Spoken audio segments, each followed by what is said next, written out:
Pairing.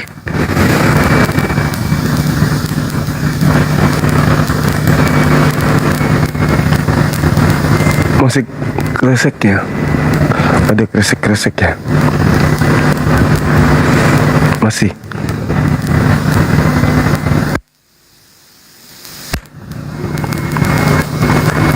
Masih noise.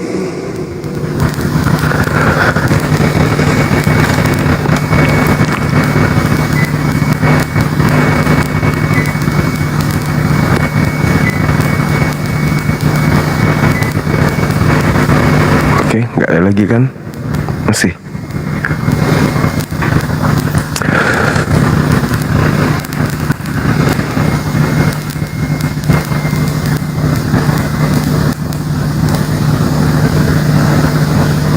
Bunyi apa ya? Masih ada?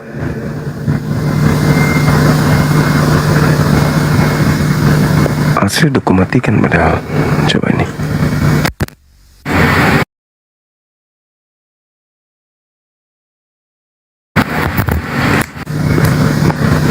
Masih.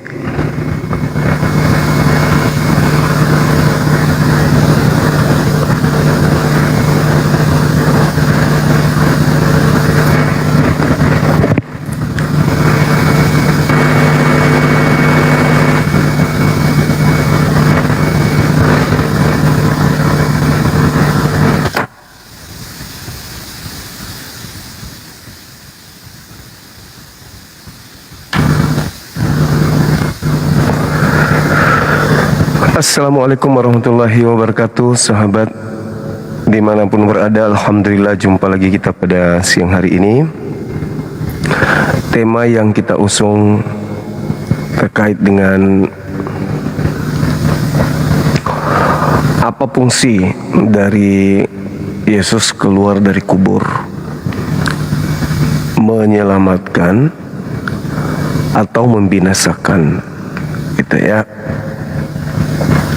Ini tema yang bagus.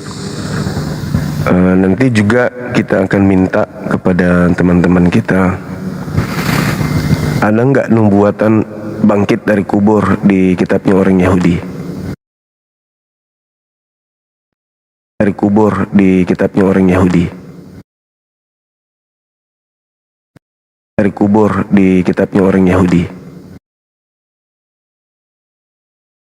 Dari kubur di kitabnya orang Yahudi. Masih ada noise-nya? Masih ada?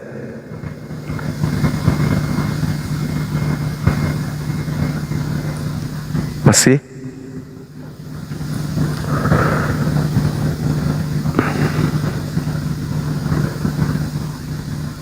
Aman ya? Alhamdulillah. Baik, rekan-rekan sekalian, seperti yang diterangkan dalam Al-Quran, bahwa yang disembah manusia selain daripada Allah Subhanahu wa Ta'ala tak lain dan tak bukan adalah inasan atau berhala atau iblis yang durhaka kepada pencipta langit dan bumi. Nah, saya sebagai apologet Islam yang mengerti misi daripada gerakan kristenisasi ini, mencoba untuk menggali pengetahuan teman-teman kita Kristen, apa fungsi bangkit dari kubur oleh Yesus ini. Fungsi keluar dari kuburnya dia itu apa? Apakah ada nubuatan tentang bangkit dari kubur? Dalilnya di mana di kitabnya orang Yahudi? Keluar dari kubur itu di mana dalilnya tertulis?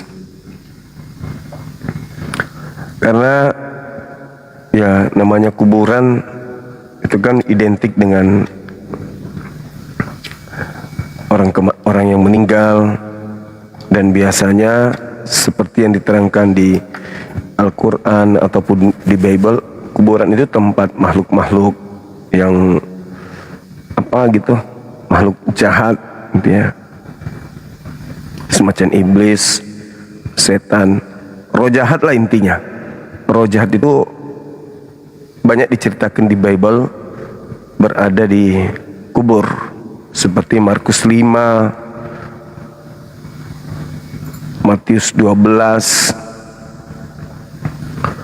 Jadi banyak hal yang perlu diluruskan di sini terkait orang keluar dari kubur ini. Bangkit dari kubur itu buat apa gitu kan ya? Kalau untuk menyelamatkan, kan Yesus sudah mengajarkan cara selamat. Cara selamat seperti apa Yesus ajarkan? Tak ada Yesus mengajarkan tentang keluar dari kubur, menyelamatkan. Aku akan keluar dari kubur untuk menyelamatkan. Itu nggak ada ajaran Yesus seperti itu. Maka hari ini kita minta teman Kristen untuk menjelaskan, bangkit dari kubur itu buat apa? Halo, semangat siang. Halo. Selamat pagi Bang Zuma. Iya, pagi. Silakan, Sehat, Bang. Abang? Sehat, alhamdulillah. Abang gimana? Sehat juga? Sehat Bang Zuma. Iya, sehat. Oke, boleh, silakan kita diskusi untuk membahas tema Judul ini. Abang bagus Menarik ya. Judul Abang bagus ya. ya. Tapi Iya. saya bisa memberikan itu buat apa pertanyaan Abang ya? Tujuannya supaya kami tahu apa fungsi Yesus keluar dari kubur ini, fungsinya apa? Oh gitu. Menurut Yesus, iya, kebangkitan dari kubur itu buat apa? Iya. Izin Bang, bahwasanya dia telah Silakan.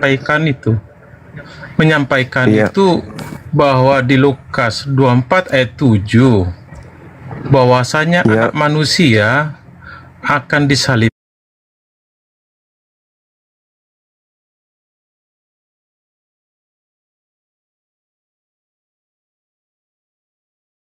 Bukan ke hari keempat. Ya jelas kalau bangkitnya itu jelas seperti di Matius 28 ayat 56 ya. Disebutkan bahwasanya ya di Matius 28 56 malaikat itu berkata, "Ia tidak ada di sini." Ia menjawab, "Siapa yang datang?" Itu Maria Magdalena. Sama seperti yang telah dikatakannya, berarti sudah ada dua, cuman sungguh bodoh lah muridnya itu, kok nggak tahu bahwasanya tanda-tanda dikasih Yesus bakalan anak manusia itu nanti akan mati, tapi bangkit loh hari ketiga, nanti akan bangkit gitu loh. Nah, baru di Lukas juga jelas. Paling pas sekali di apa itu disebutkan, ia tidak di sini, ia telah bangkit, anak manusia harus diserahkan dan bangkit pada hari yang ketiga. Semua rata-rata menyatakan hari ketiga, Bang. Nah, jadi hubungan antara mati dengan Apa tujuan itu? dia datang, tujuan dia datang bukan mau dimetongkan, Bang. Coba baca disebutkan dia ketika dia hadir ke dunia, abangku, ya. Jelas dikatakan bahwa Yesus datang ke sini, ke dunia adalah untuk menyelamatkan umatnya dari dosa, ya. Mereka, Matius 1 ayat 21. Jadi tidak sinkron antara kematian Yesus dengan menyelamatkan umatnya dari dosa. Tanpa penyalipan pun Yesus itu aturannya tetap normal, cuman ini dibuktikan karena niat para iblis yang kerasukan setan seperti Yudas Iskariot yang berhasil digoda oleh para imam Farisi, imam kepala, dia dikasih 3 keping uang ya, sehingga diserahkan itu anak loh. Tapi nyatanya di hasil pengadilan nggak ada bukti dia bersalah. Tetapi juga harus bagaimana caranya supaya itu dimetongkan. Tapi Allah udah menyampaikan di Yesaya 55 ayat 11 bahwasanya segala firman yang keluar dari mulutku tidak sia-sia dan tidak dia akan melaksanakan apa yang kusuruh dan akan kembali kepadaku. Artinya Yesus itulah yang datang ke sorga sebagai jalan keselamatan. Demikian narasi saya, Bang. Mungkin Abang bisa memberi bantahan dan sebagainya nanti. Semampu saya nanti saya jawab. Kalaupun nggak bisa nanti kutanya pendeta, Oke. Bang. Oke, Bang, ini mohon izin, narasi sudah Anda sampaikan, tapi mohon untuk buka kamera untuk sesi yang kedua. Karena teman-teman memang dipersyaratkan di Kongal kita ini buka kamera untuk berdiskusi, gitu Abangku. Baik. Sembari saya Kalau saya tanggapi, punya, baik. nanti Anda. Silakan. Cuman gini, Oke. itu aja tanggapin. Kalau season kedua pun harus dipaksa karena gini, yang kita bahas kitabku, tapi kalau Al-Quran yang dibahas nggak minta pun pasti harus saya buka gitu. Tapi karena kebetulan dibahasin kitabku, tidak mungkin aku menjas kitabku sendiri. Tapi kalau kitab Anda, wajib dong saya harus buka. Lanjut. Bukan. Ini diskusi bukan masalah Bible atau apa. Ini diskusi memang kita harus buka kamera gitu, Bang. Apapun yang kita Baik. bahas. Kalau saya buka kamera, Abang berani membuka masker? Kenapa harus lari ke masker? Loh, tapi kan mau buka Seakan-akan kamera. ada sesuatu. Ya, buka kamera mau pakai masker juga silakan. Oke lah, tanggapin lah yang pertama itu aja tadi. Makasih Bang. Iya. Jadi yang saya pertanyakan di sini, Yesus bangkit buat apa? Itu yang saya pertanyakan. Bangkit keluar dari kubur itu apa fungsinya? Kalau mau menyelamatkan, kan ajaran Bible itu sendiri. Ajarannya bertobat, selamat. Kenapa harus keluar dari kubur? Ini fungsi keluar dari kubur ini apa sebenarnya? Sebenarnya dengan beralih dari Tuhannya Yahudi menuju kepada Tuhan yang keluar dari kubur ini, itu fungsinya apa sebenarnya? Dan tidak pernah saya membaca dari kitabnya orang Yahudi berbicara tentang bangkit dari kubur. Tak ada nubuatan keluar dari kubur. Jadi keluar dari kubur itu hanya tanda untuk orang jahat. Nah sekarang Yesus bangkit buat apa dari kubur? Apa tujuannya bangkit? Sedangkan orang-orang syarat selamat cukup percaya Yesus selamat, tidak memperoleh hidup kekal tanpa kebangkitan. Bangkit dari kubur itu justru akan menimbulkan banyak indikasi kuat tentang nubuatan Yesus akan datangnya iblis yang menyesatkan banyak manusia. Yesus mengajarkan bertaubat. Bahkan sekarang kalau orang Kristen ditanya, kalau orang Kristen sekarang jatuh dalam dosa, misalnya berzina, gimana solusinya? Bertobat katanya. Jadi ada pengalihan dari menyembah Tuhan yang benar menuju menyembah kepada ciptaan Tuhan dengan hanya senjata keluar dari kubur. Andalannya itu, Nabi Musa tidak bangkit, Abraham tidak bangkit, Daud tidak bangkit, Nabi Muhammad tidak bangkit. Yang bangkit hanya Yesus. Ya gimana kalau yang bangkit itu ternyata setan? Karena tidak ada nubuatannya orang selamat karena percaya kepada makhluk yang keluar dari kubur. Nggak ada. Cuman satu. Matius 12 nomor 38 sampai 40. Angkatan jahat diberi tanda anak manusia keluar dari kubur. Itu doang. Orang waras yang keluar dari kubur itu pasti melihat iblis, setan, genderuwo, popo, parakang, padale, kardoba, suster ngesot, pocong, iblis, setan, hantu. Itu yang keluar dari kubur. Ini kok beralih manusia dan menyembah kepada Tuhan yang maha suci, kok berubah menyembah kepada makhluk yang tadinya mayat, merangkak keluar dari tanah lalu jadi Tuhan. Ini kenapa jadi aneh gitu loh. Tapi nggak apa-apa, kita harap saudara buka kamera lalu bahas terkait dengan adakah nubuatan keluar dari kubur jadi Tuhan di kitabnya orang Yahudi. Silakan Bung. Tidak ada disebut olah mati dari dalam kubur jadi Tuhan. Tuhan itu berbahasa Indonesia, hanya bahasa Indonesia. Di orinya Krios Bang, artinya Lord ya. Jangan paksakan Yesus itu Tuhan. Tuhan itu bahasa Indonesia, asal kata dari Tuhan, bahasa Melayu. Di situ kontradiksi. Itu tanya sama orang Kristen Bang, jangan tanya saya. Yesus bukan Tuhan memang. Iya. Dari Kejadian sampai Wahyu kamera dulu, tidak pernah dia menyebutkan akulah Tuhan Bang Juma, tidak pernah. Lanjut. Saudara buka kamera dulu Bang. Oke, makasih. Saya itu aja, mungkin yang lain aja bertanya ke Abang karena ini kan kitabku yang dibahas. Tapi kalau memang syarat demikian, karena saya nggak bahas ke Anda ya, saya keluar saja. Makasih atas perjalanan Abang. Oke, Salam makasih. sehat selalu. Makasih, Salam sehat Bang. selalu Bang ya. Sehat, Makasih. sehat, Aku turun ya. Bang ya. Makasih. Aku turun izin Bang. Oke, saudara, makasih. Fungsi keluar dari kubur itu apa? Fungsinya? Fungsi keluar dari kubur itu apa? Fungsinya apa? Kan bangga Fungsinya tuh Muhammad Nabi masih Muhammad. dikubur, woi. Ya, Nabi Muhammad masih di alam barzah. Fungsinya Muhammad Sama seperti masih Nabi dikubur Muhammad. hingga bangkit-bangkit sampai sekarang kok sembah-sembah Muhammad. Itu bukan fungsi, Bang. Yang saya tanya, fungsi kebangkitan Yesus dari kubur itu apa? Silakan buka kamera, kita bahas ini. Jangan emosi, tenangkan jiwa Anda, tenangkan pikiran Fungsi Anda. Muhammadnya apa? Fungsi Muhammadnya? Jangan emosi, adem. Woi. Woi, Umat Islam tidak itu menyembah Nabi Muhammad. Nabi Muhammad tidak kami sembah, Bung. Ya, kami ini bertanya karena agama Kristen itu kan, pergilah ke seluruh dunia, jadikanlah seluruh orang jadi Kristen, menyembah kepada orang yang mati, kehilangan nyawa, lalu merangkak keluar dari sela-sela tanah atau keluar dari goa milik Yusuf Arimatea yang tadinya hanya manusia, terbukti dengan dia dibunuh sama orang lain. Tiba-tiba dia keluar dari kuburan goa, lalu jadi Tuhan. Bagaimana mungkin kami akan jadi murtad kalau begini gayanya?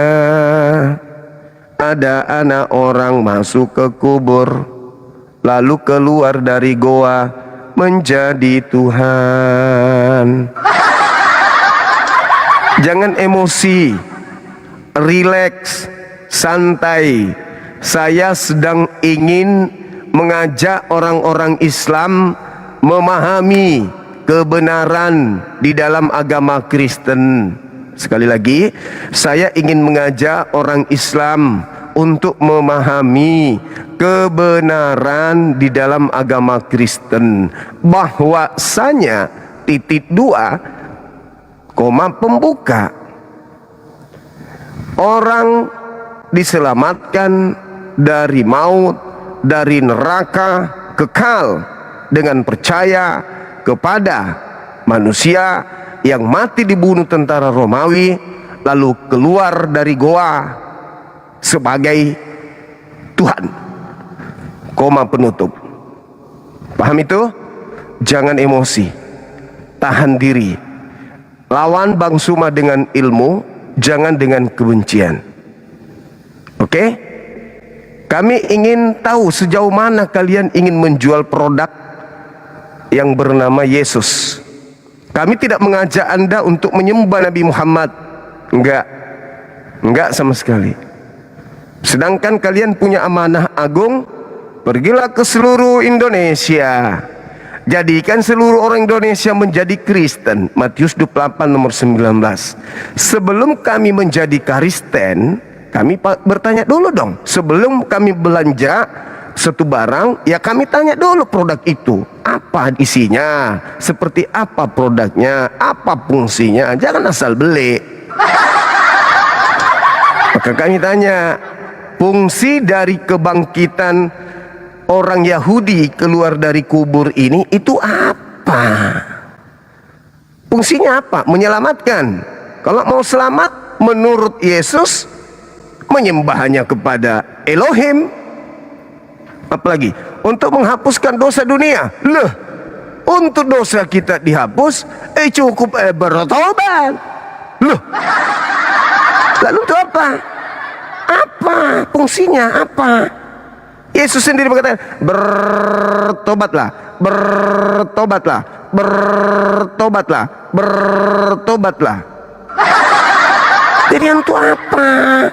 Dia keluar dari orang ini, keluar dari kubur untuk apa? Untuk memalingkan manusia dari Tuhan, atau supaya manusia bertuhan? Loh, bukannya orang Yahudi sudah bertuhan dari sejak dahulu? Yeremia 31:34, jangan lagi orang mengajar kepada yang lain tentang Tuhan, sebab mereka semua besar kecil akan mengenal aku. Gitu kawan. Pendeta, misionaris, naik ke sini. Ayo, saya bantu kalian pembibelan. Gak perlu kalian lari lorong ke lorong, dari kampung ke kampung, dari pelosok ke pelosok, dari hutan ke hutan. Ini sekarang sudah dunia sosial media. Gak usah jalan lagi ke pelosok Papua sana, ke lorong-lorong. Gak usah. Di sosmed orang semua sudah punya HP. Hadir di sini, terangkan kepada manusia.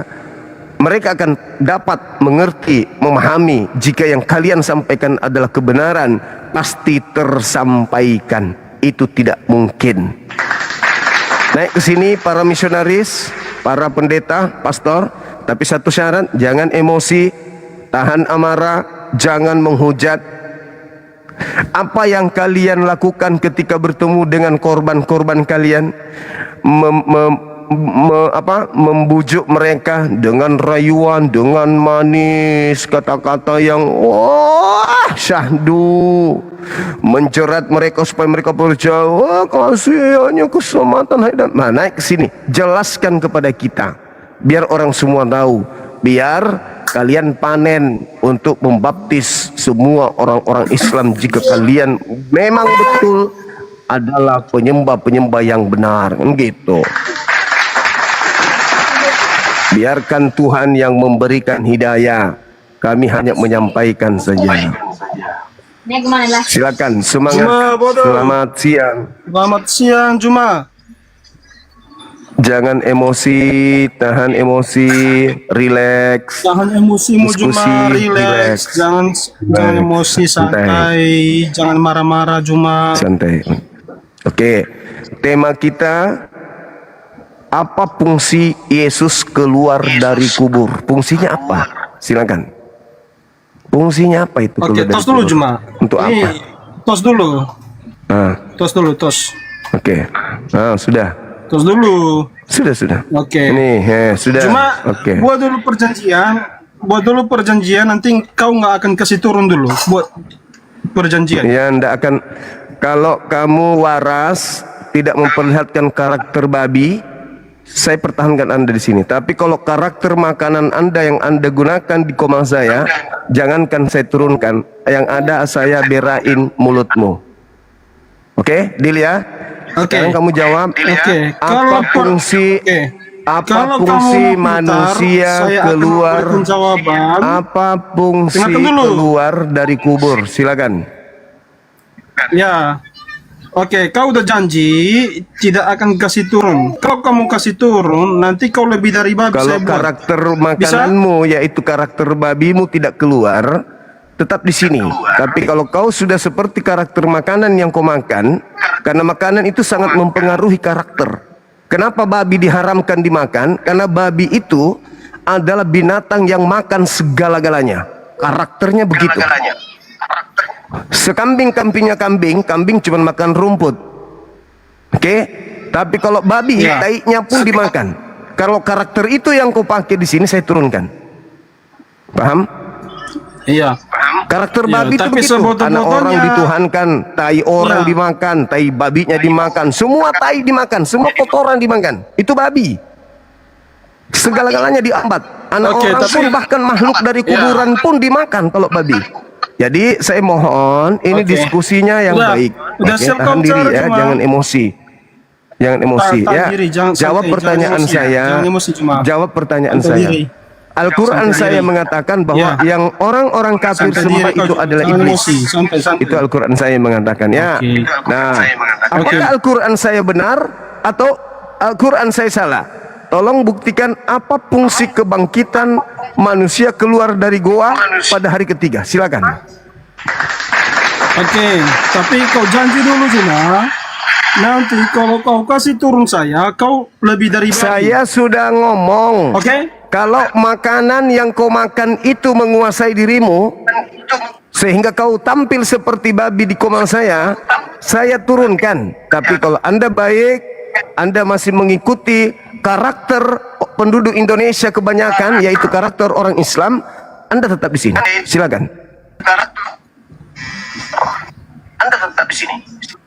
Iya, babi yang kau sampaikan itu cuma lebih dari babi nanti kau kalau kamu kasih turun saya tanpa sebab. Boleh? Tidak Boleh kita bisa, diskusi? saya bukan pemakan babi. Saya bukan pemakan babi. Ingat, makanan itu menentukan sikap dan karakter manusia. Paham itu? Sperma babi yang disuntikkan Nah, ke babi yang kamu betina sebut-sebut itu akan melahirkan babi. Dengar, babi yang memasukkan sperma babinya ke babi betina akan melahirkan anak babi yang karakternya persis dengan babi. Ingat, kamu makan babi, jangan sampai karakter itu yang keluar. Oke kawan, saya hargai Anda. Silakan Anda jawab pertanyaan saya, silakan. Langsung ke tema. Oke kawan. Oke kawan. Babi yang kau sebut-sebut itu nanti kau lebih dari babi kalau kamu kasih turun saya tanpa sebab. Ini saya mau menjawab ini. Boleh? Silakan. Boleh. Oke, nanti Silakan. kau lebih dari babi kalau kamu kasih turun saya. Silakan. Jangan Apapun pernah kau kasih bilang, turun. saya bukan pemakan babi. Itu. Saya bukan pemakan babi. Apapun itu, terserahmu lah. Silakan. Tapi janji dulu cuma nggak akan kau kasih turun nanti. Silakan. Cuma kita sepakat ya, nanti kalau kamu kasih saya turun, kamu lebih dari babi. Oke ya, sepakat ya. Silakan. Mampus, masih mau datang besok. Halo, semangat malam. Itu kan sudah dikasih tahu tadi. Kok kamu turunkan? Jemaah. Dia nggak jawab, dia hanya muter-muter. Silakan Anda yang Anda di sini, jangan usah bahas dia. Anda sekarang sudah duduk di depan Bang Suma, apologet Bukan, Islam yang naikkan handal, lagi yang dia. tidak pernah goyang sedikit pun dari orang-orang Kristen yang longor. Silakan Anda jawab pertanyaan saya. Yesus Ini ada- bangkit buat apa? Silakan. 3K ini yang nonton kamu cuma Buka kamera. Buka kamera. Anda jawab pertanyaan kita. Pertahankan. Untuk apa oknum yang bernama Yesus itu keluar dari goa setelah dia dibunuh? Untuk apa? Silakan. Kok itu aja kamu Di dunia tahu? ini nggak ada orang keluar dari goa mati goa terus mengheboh lalu jadi Tuhan. Nggak ada ilmu ini, cuman ini orang satu ini aja. Silakan. Silakan. Cuma kau Silakan, Bang, silakan. orang tidak bisa kamu kalah. Loh. Kalah kamu memit orang. Apa ini? Wih, materi, jangan curhat. Materi, jangan curhat. Kita diskusi, Bang. Diskusi kita. Amanat agung loh. Beritakanlah Bible ke seluruh makhluk yang percaya dibaptis dalam 3 Tuhan, nama Tuhan, Tuhan Bapa, Tuhan Anak, Tuhan Roh. Kalau tidak percaya nanti dihukum. Markus 16:17. Saya bantu kalian pembibelan, tenang aja. Jangan naik emosi, betul-betul naik untuk belajar dan mengajar. Jangan emosi. Oke? Jangan emosi. Semangat. Boneng. Nah, tuh emosi lagi. Kenapa sih? Kenapa? Ada apa? Boneng kau boneng. Ada apa, Bung? Ada apa? Boneng. Nggak ada pemasukan lagi ya. Nggak ada pemasukan lagi. Ada apa? Kok karakternya kayak masih terbawa-bawa karakter Belanda gitu loh. Karakter Belanda kok masih terbawa-bawa auranya gitu loh. Santai aja, santai, relax. Diskusi, buka kamera, kita tanya jawab, sharing gitu. Jangan ngamuk. Nyerang pribadi boleh, anggap saja itu adalah cemilan kalian menghujat, menista, ya. silakan aja. Tapi jangan menghujat, jangan emosi. Silakan aja kalau memang itu adalah konsumsi sehari-hari kalian, menghina, membenci, ya kan, emosian. Ajaran yang baik itu akan membuat kemudian orang penganutnya itu berlisan baik, bertutur kata baik. Nah, di dalamnya kebaikan, maka yang terlontar adalah kebaikan. Teko yang berisi susu dituang keluar susu. Teko yang ada kopi isi kopi keluar dituang kopi. Kalau tubuh yang berisi setan bicara cuman umpatan gitu. Cobalah praktekkan dong, kasih itu yang Ya, selamat selama siang. ini 2000 tahun hanya slogan. Siang. Jangan 2000 tahun kasih itu cuman slogan terus. Praktekkan juga dong. Silakan Bang, Katolik, Protestan. Karismatik. Ya, silakan abangku, dibuka kamera kita diskusi. Buka kamera, nggak mau buka kamera. Tadi sudah itu ada, bisa kok. Iya bisa memang, tapi kan kalau buka kamera, kalau dikala diskusi, geruduk, Kan tinggal keluar, kan tinggal kabur ke luar negeri.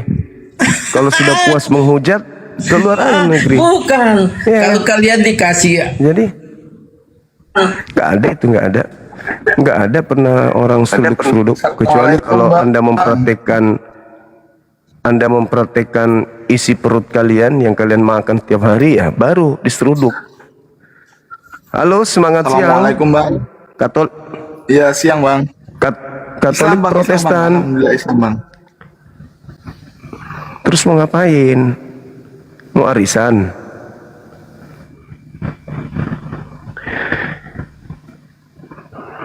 Ini kalau teman-teman muslim, saya infokan ya, kalau kita ini kan kita ceritanya lagi perang nih,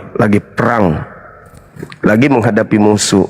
Tiba-tiba Anda datang berdiri di hadapan saya, Anda kena tombak. Jangan salahkan kalau kuping Anda merah. Halo, semangat siang. Halo. Halo Bang. Mbak. Siap, Katolik, Protestan Bang? Islam Bang. Assalamualaikum. Nah, kayak gini nih. Waalaikumsalam. Kayak begini nih, coba lihat. Saya kan lagi perang menghadapi saudara kami Kristen. Tiba-tiba nongol. Ya kan? Berarti minta diserang kan gitu. Untuk apa coba, nggak? Alamak. Tolonglah teman-teman kerjasamanya. Nggak usah yang kayak gitu-gitu, nggak perlu. Kalau mau DM aja, abangku, aku barusan jual tanah warisan. Ini ada sedikit rezeki. Bisa nggak saya bantu pergerakan apologet abang? Minta nomor rekening yayasannya. Itu yang kita butuhkan, bukan naik-naik di sini pamer gigi. sudah Pak. Halo, 500 orang sore. nonton kamu cuma Buka kamera, kita diskusi. 4.500 loh nonton kamu. Gimana? Apa? Buka kameranya, kita diskusi. Orang Kristen juga nonton ini loh. Para pendeta juga nonton. Orang-orang yang sudah ragu, yang tiap bulan dipaksa untuk bayar per bulan itu sudah ragu loh. Saya sudah beberapa yang DM saya, alhamdulillah. Dari Katolik NTT ada, dari orang Flores ada, orang Manado ada, orang Ambon ada. Ini saya belum baca DM mereka nih. Bang, saya kok jadi ragu, kok abang yang... Wallahi ya, kalau saya buka ini jatuh di sini. Wallahi saya bilang ada beberapa Kristen yang sudah DM saya karena sudah mulai ragu. Karena setelah saya membahas Bible mereka, materi-materi seperti ini tidak pernah dibahas di gereja. Begitu, yang ada di gereja menanamkan kasih, mengajarkan kasih, mendakwakan kasih, menyebar kasih. Tapi teori doang. Cuman obat kuping katanya. Nah, saya jabarkan, mereka ragu, udah goyang. Apa kata teman-teman yang DM saya? Salah satunya ada seorang ibu. Jujur Bang Suma, yang naik menghujat Bang Suma itu sebenarnya mereka itu sudah ragu semua itu. Itu sudah orang ragu semua itu Bang. Cuman dia ingin menguatkan jiwanya supaya dia bisa kembalikan semangat Kristennya terhadap dirinya. Sebenarnya mereka sudah percaya diri tuh. Makanya dia naik menghujat, membantai Bang Suma, ngata-ngatain Bang Suma boneng-boneng. Itu sebenarnya mereka tuh sudah mulai gila itu, udah mulai rapuh imannya, kepercayaannya. Nah, kesal sama Bang Suma karena gara-gara Bang Suma dia sudah tak percaya Yesus. Makanya naik. Oh gitu kah Bu? Iya, saya aja ini awalnya memang jengkel sama Bang Suma, tapi sekarang betul-betul saya dengar Bang Suma itu saya gemetaran. Setiap Bang Suma baca dalil, saya periksa di Bible saya, ternyata betul saya gemetaran Bang Suma. Apa yang saudara sampaikan itu betul adanya. Jadi selama ini kami hanya dipelihara untuk sesuatu hal, tapi ternyata kebenarannya begini. Bagaimana ini Bang Suma? Nanti saya tunjukkan DM-nya ya, kalau teman-teman tidak percaya. Wallahu alam, apakah dia itu Islam yang berpura-pura atau Kristen, saya tidak peduli. Yang jelas saya sampaikan, ada beberapa teman-teman yang dari Kristen yang mend-DM saya menyatakan sikap kalau dia sudah mulai goyah dan sudah tidak percaya lagi dengan keyakinannya yang lama. Gitu. Mau salah satunya saya perdengarkan nih. Mudah-mudahan saya perdengarkan ya. Mudah-mudahan Anda bisa mendengarkan ini. Ini beberapa hari yang lalu. Bang Zuma, selamat malam. Saya bukannya nggak mau naik komanya Bang Zuma, tapi kan kita kan Bang Zuma, selamat malam. Saya bukannya nggak mau naik komanya Bang Zuma, tapi kan kita kan baru mulai mau masuk. Kalau sudah setelah masuk kan tidak apa mereka ketahuan. Nah keluarganya istri. Setelah kita kan baru mulai mau masuk, makanya saya mau naik komanya Bang Zuma itu saya agak takut-takut begitu. Kalau sudah sudah masuk Islam baru mereka ketahuan kan tidak apa. Itu aja Bang, makanya saya mau naik komal itu saya agak takut itu Bang. Salah satu dari sekian banyak. Nah, jadi nggak usah ngamuk-ngamuk naik ke sini, kita diskusi santai aja, relax. Kalau ada yang salah yang saya sampaikan, luruskan. Kamu salah, yang benar. Udah itu yang kita harap. Bukan maki-makian, cuci maki dan seterusnya, enggak. Kalau mau cari musuh gampang, saya tinggal keluar sini, ambil batu lempar rumah orang, dapat musuh. Lempar mangga Bang. Lempar rumah, langsung dapat musuh. Tapi bukan itu yang kita cari. Kita mau diskusi. Kristen agama syiar, Islam agama syiar. Kristen ada amanat jadikan seluruh bangsa menjadi Kristen. Matius 28:19. Islam serulah manusia. Jadi saya menyeru orang Kristen menjadikan, ya sama-sama kita bertemu, diskusi yang baik untuk merajut toleransi, kan begitu. Silakan Saudara Rafael buka kamera, kita diskusi dari sekte mana, Katolik, Protestan. Silakan Bang. Dari Protestan Bang. Oke, Tadi Saudara, itu dari silakan. daerah mana saja yang sudah DM Bang? Ada juga dari Toraja, ada Selatan ada di juga. Umay, ada dari Manado, ada dari NTT, yang tadi itu dari NTT. Tuh. Sudah banyak Bang ya. Dari berbagai Banyak, Bang. daerah. Ya, karena mereka selama ini, menurut pengakuan mereka, kami ke gereja itu mendengar khotbah. Tidak ada spesial untuk mengkaji Bible tanya jawab secara mendetail seperti di Islam. Belajar dari sampai ke akar-akarnya, ilmu kalam Islam, kalam umum dan seterusnya. Kalau di kami itu tidak, dibaptis, mendengarkan khotbah, mendengarkan tuntunan pendeta, gereja, penatua, itu aja. Kebaktian, nyanyi, sekolah minggu, kayak gitu-gitu. Tetapi untuk mendalami Bible itu nggak sampai seperti yang Bang Suma sampaikan. Nah, lahirlah kemudian pemikir-pemikir kritis yang mendengarkan apa yang kita perbincangkan, akhirnya, loh ini kok benar.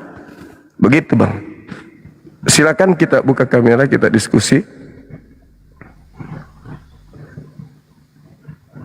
Silakan.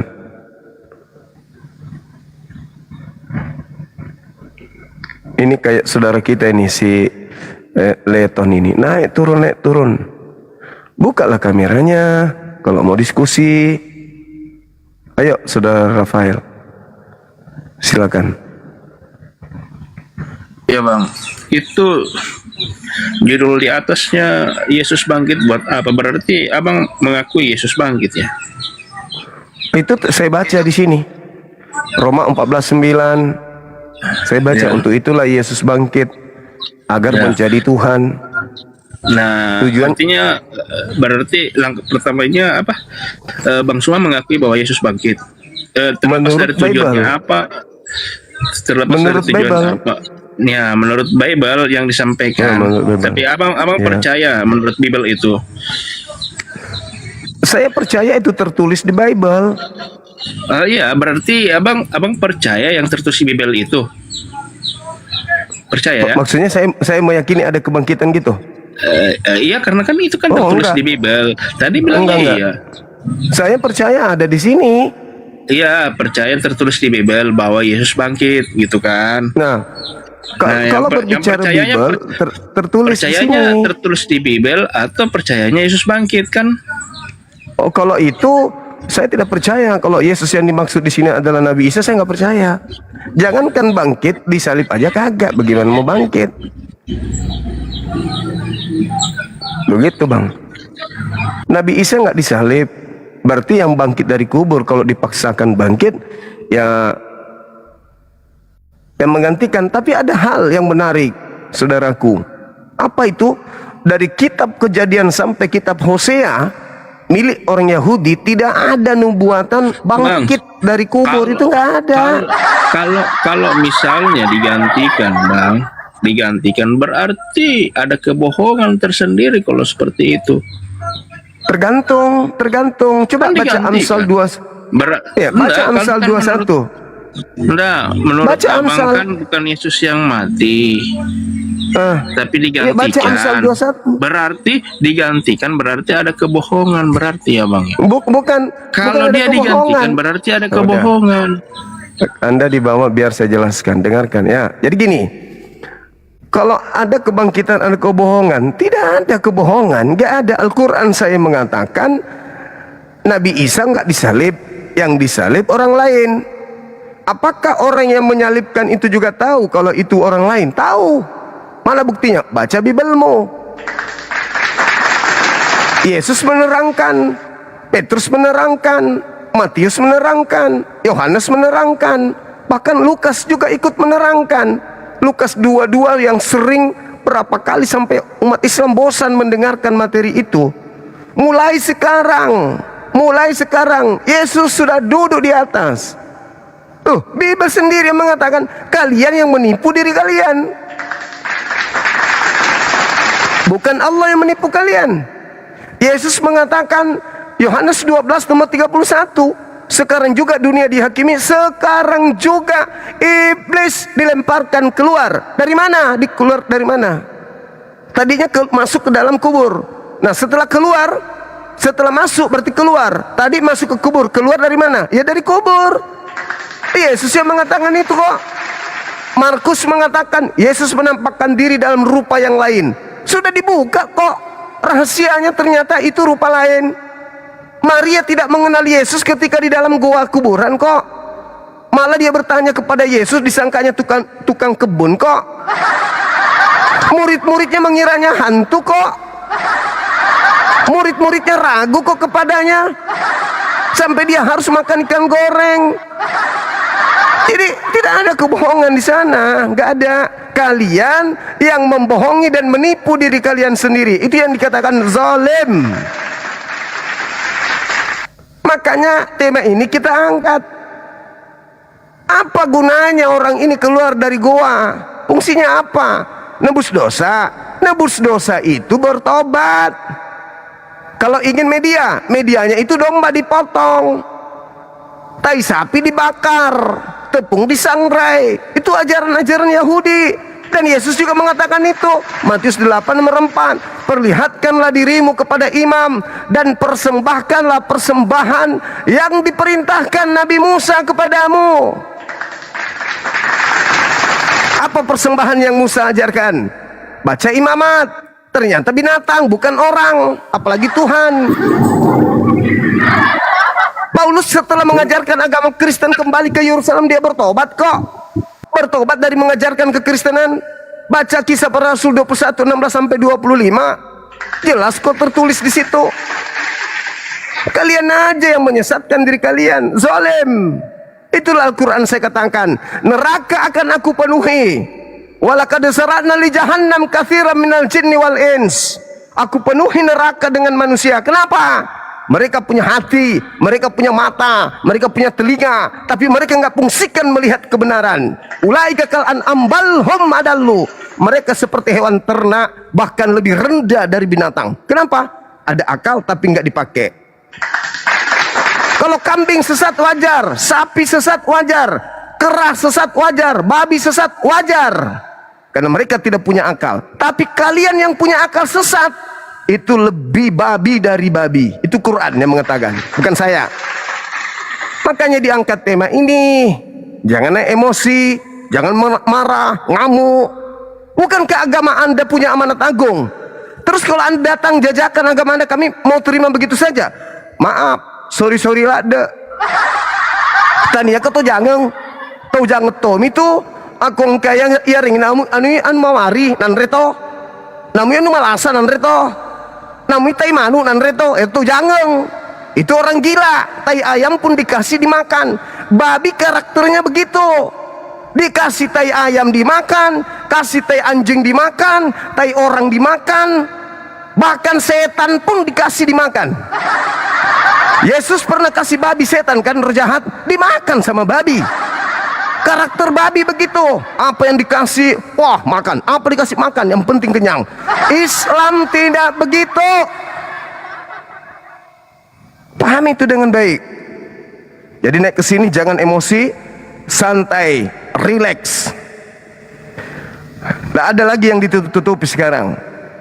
Orang bisa baca Bible di mana-mana, orang bisa dapatkan ini. Nah, Bible tahun 60, 70, 80. Tahun 2020 ini tahun 1950-an 54. Ini Bible bisa ditemukan di mana saja, siapapun bisa baca. Tidak ada larangan tidak boleh baca Bible. Jadi nggak usah lagi menutupi kebenarannya kebenaran, jangan sakit hati. Kebenarannya kebenaran, yang batil-batil. Hadapi kita dengan ilmu, jangan ngamuk. Assalamualaikum. Siang. Waalaikumsalam. Siang bang. Katolik, Protestan? Enggak, saya mau tanya bang. Kita tahu kan Injil itu sudah tadi banyak. Sebut dulu agamanya apa, jangan sok majikan. Agamanya apa? Ujung-ujungnya cuma mau bertanya, sebut agamanya apa, biar tak ajarin, gitu abangku. Tinggal sebut saya Katolik, jangan malu sebut agama. Halo, semangat siang. Ya, semangat. Halo, selamat siang. Katolik, Protestan abang. Aties. Ah, rabies? Aties. Aties? Apa aties? Halo? Ya, halo. Buka kamera. Buka kameranya, bang.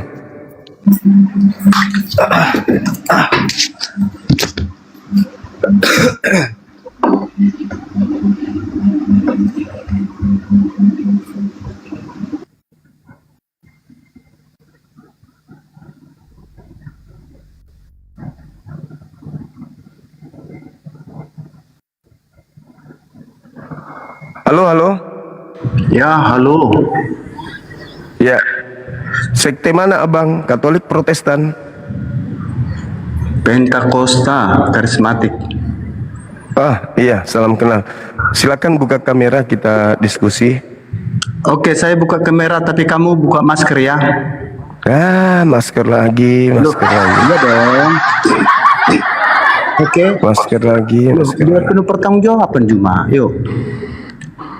Saya tanpa Udah dibawa, Bang. masker, kamu tanpa masker. Kalau Anda nggak ada ilmu, Nah, kok nggak ada usah sok ilmu? paten. Kamu yang nggak ada otak.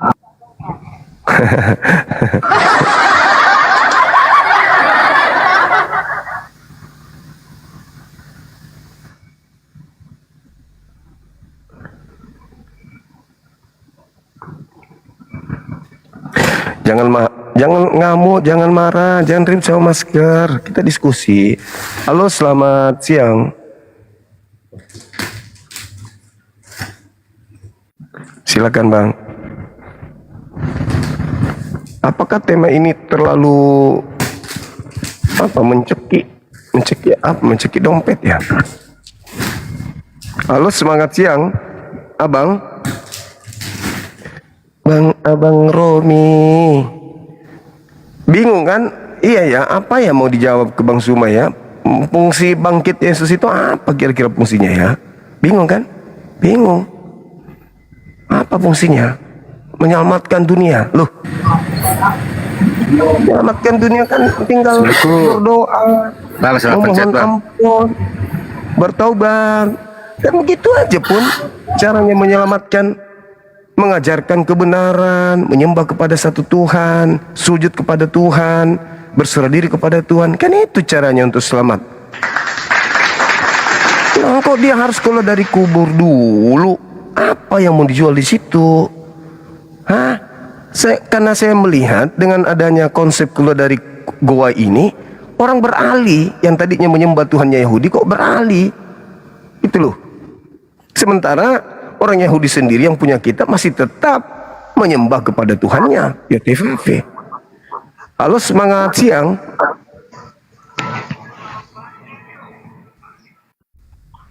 Halo, halo Bang.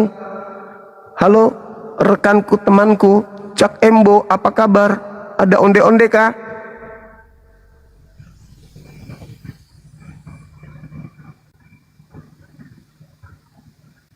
Assalamualaikum warahmatullahi wabarakatuh. Bang, selamat chat Bang. Oke, abangku, makasih.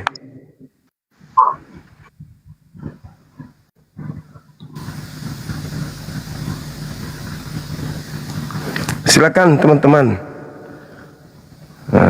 Adik-adik saya moderator banyak nih yang hadir.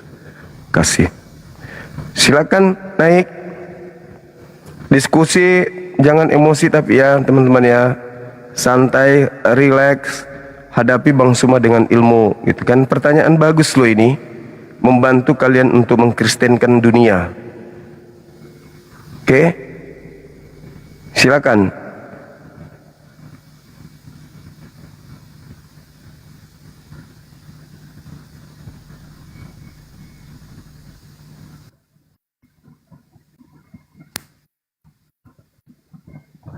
Halo.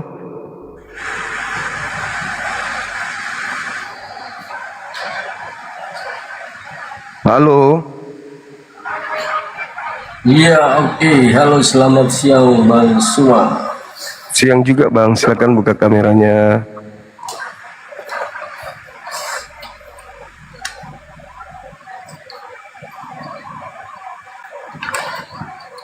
Ya, ketemu lagi kita. Silakan Bang, temanya dikasih pengantar dulu. Yesus bangkit buat apa?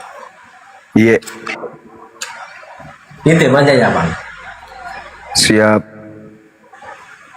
Yesus bangkit untuk mengalahkan maut. Untuk apa maut itu dikalahkan? Untuk apa?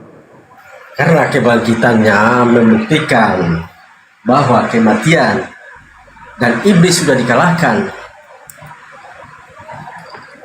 Sahabat Stranger, thank you. Ya, untuk apa kalahkan maut? Untuk apa kalahkan iblis? Faktanya iblis masih ada. Ya, maksudnya kan gini Bang. Nah, itu kan sudah dinubuatkan bahwa anak manusia benar-benar membuktikan bahwa anak manusia itu benar-benar anak tunggal Allah itu sendiri. Ya, Yesus Bukan dia- mengalahkan maut, Kalau silakan dia aja tidak dia. bangkit, kalau dia tidak bangkit, Ya, Yesus dia tidak kalah. bisa dibuktikan. Karena Yesus Yesus bangkit, kalahkan membuktikan maut. bahwa Oke. anak Allah Yesus yang kalahkan sebenarnya maut. adalah Yesus Oh, Kristus. bicara sendiri dia, teman-teman. Bicara sendiri dia. Yesus kalahkan maut. Oke. Yesus kalahkan kematian. Oke. Yesus keluar dari goa. Oke. Bangkit dari kematian. Silahkan. Tapi fungsinya untuk dunia ini apa? Apa fungsinya? Malah manusia menyembah kepada menyelamatkan umat dari dunia. Kalau Bang kan memang tidak percaya. enggak, maksudnya apa fungsinya dia keluar dari goa pada hari ketiga itu fungsinya apa? Dia menyatakan dirinya kan bahwa ke seluruh bangsa. Kenapa, ngapain? Aku udah keluar dari kubur loh. Terus untuk apa kau keluar dari kubur? Ngapain pamer gitu, untuk apa? Siapa yang diselamatkan dengan dia keluar dari kubur? Kristen masih bermatian, Kristen masih sakit, Kristen masih susah cari hidup. Bicara kematian. Apa fungsinya tuh? Apa fungsinya? Kematian yang kekal. Dan hidup yang kekal itu, hidup yang kekal itu ketika nanti pada waktu kita sudah semua pada akhir zaman, yaitu kan membuktikan siapa yang benar-benar masuk surga, siapa yang benar-benar masuk neraka. Apa hubungannya kita masuk surga dengan masuk neraka dengan dia keluar dari kubur? Hubungannya apa? Hubungannya bagi yang tidak percaya kan? Iya, apa? Coba. Hubungannya ke Sa- neraka. Langkah awal dulu, langkah awal. Di mana nubuat keluar dari kubur pada hari ketiga di kitabnya Yahudi? Ada nggak? Kalau nubuat keluar dari kubur, saya baca belum ada. Belum ada, baru mau ada, dibikin saya atau belum dapat kalau dari nubuatan. memang nggak ada. Kalau dari kematian sampai penyiksaan, bahkan Tuhan sendiri, Yesus sendiri hadir di bait Allah, itu sudah ada nubuatannya. Ada nubuatan kalau penyiksaan, pembunuhan ada, tapi kebangkitan ada nggak nubuatannya di kitabnya orang? Ya kalau Orang Yahudi. itu memang belum pernah aku baca. Memang nggak ada. Kalau kematian, disalibkan, dibunuh, dirajam, itu memang ada. Yesus pun marah dengan keadaan itu. Tapi yang kita bahas ini, bangkit keluar dari kubur di kitabnya Yahudi itu di mana tertulis? Yang tertulis cuma di dalam Injil. Enggak ada kan? Berarti itu karangan-karangan orang yang dituliskan untuk mereka yang mau percaya bahwa selamat dengan keluarnya dia dari kubur. Iya kan, Bang? Nah, Yesus sendiri menyelamatkan bukan dengan keluar dari kubur. Yesus menyelamatkan dengan percaya kepada dia bahwa dia adalah utusan Tuhan untuk Bani Israel saja. Itu menurut Yesus. Kalau menurut Yesus tidak mungkin Yesus mengatakan pergilah ke seluruh bangsa untuk baptislah mereka dalam nama Bapa. Itu kan semalam saya sudah bilang sama Abang, itu bukan Yesus. Kalau menurut itu bukan Yesus. Bukan Yesus gimana? Kan Yesus tidak disalib. Iya, Bang jangan ngaco. Loh, kok jangan ngaco? Yang disalib itu orang dikutuk Tuhan. Aduh, jangan Bang terlalu halusinasi terlalu Bang. Itu sudah jadi saya halusinasi saudaraku ini. Sudah tertulis di yang disalib itu orang yang dikutuk Tuhan. Yesus dosanya apa kok sampai dia dikutuk? Bentar. Itu sudah jelas-jelas tertulis nama Yesus disalib, bahkan di itu tulisan yang muncul. Kamu mau bilang siapa lagi? Itu tulisan yang muncul dari orang-orang yang ingin manusia menyembah kepada makhluk yang keluar dari kubur itu. Yesus tidak mengenal tulisan-tulisan itu. Yesus tidak pernah mengenal buku itu. Itu tulisan yang muncul belakangan puluhan tahun bahkan ratusan tahun setelah dia tak ada di bumi. Buku itu fungsinya untuk menggiring manusia menyembah kepada manusia yang keluar dari kubur itu. Yesus gitu, Bang. Tulisan-tulisan itu Dia maha kuasa kok. Masa dia tidak tahu kata tulisan-tulisan? Kamu Di mana tulisannya? Di mana pengakuannya Yesus maha kuasa? Ayo. Cuma Yesus iman maha- doang. Dengar, kalau Yesus tidak maha kuasa, dia tidak mungkin bisa merubah air menjadi anggur. Itu namanya mujizat, Paman. Orang tuli bisa mendengar. orang Itu buta bisa mujizat. Itu Bang mujizat Suma aja yang Bang Suma aja punya otak nih yang kurang beres, Bang. yang melakukan itu adalah mujizat yang Tuhan berikan kepada Yesus. Baca pengakuan dia di dalam Yohanes 5 nomor 36. Segala mujizat yang kulakukan, mujizat itu bersaksi kalau aku ini utusan Tuhan Bapa. Bahkan di ada tertulis juga, tidak tahu di berapa tuh ya. Bahkan juga Bapak itu tidak menghakimi anak yang berhak untuk menghakimi. Ya, karena anak sudah dikasih firman dari Bapa. Baca Yohanes 12:44 sampai 50. Ya, memang saya sudah baca itu. Nah, Bapak tidak menghakimi. Kenapa Bapak tidak menghakimi?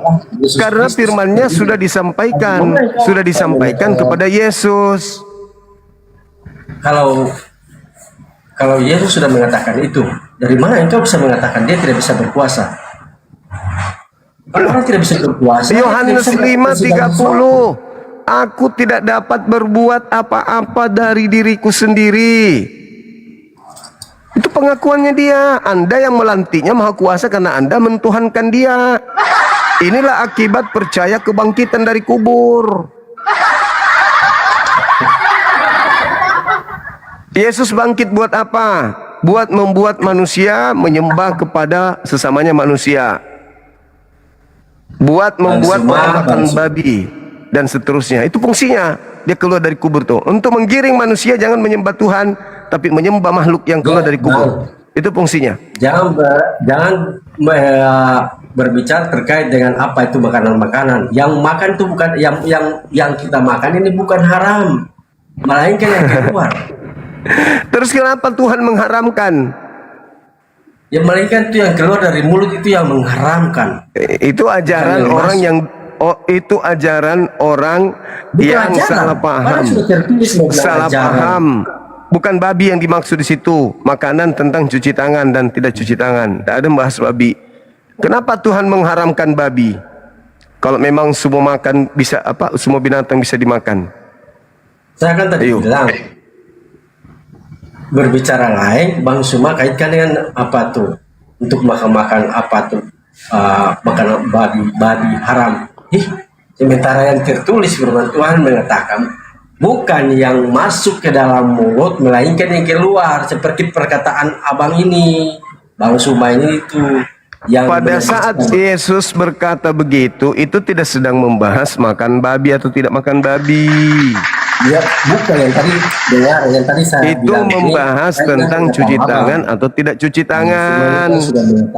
Bukan ke babi larinya, kok larinya ke babi. Makanya saya bilang buat abang itu tidak membahas babi, itu membahas tentang cuci tangan, membahas tentang najis. Najis makan tanpa cuci tangan. Maka Yesus mengatakan bukan yang masuk yang menajiskan, tapi yang keluar. Alamak, berat kali bah. Bang Suman mau cari kebenaran sampai gimana?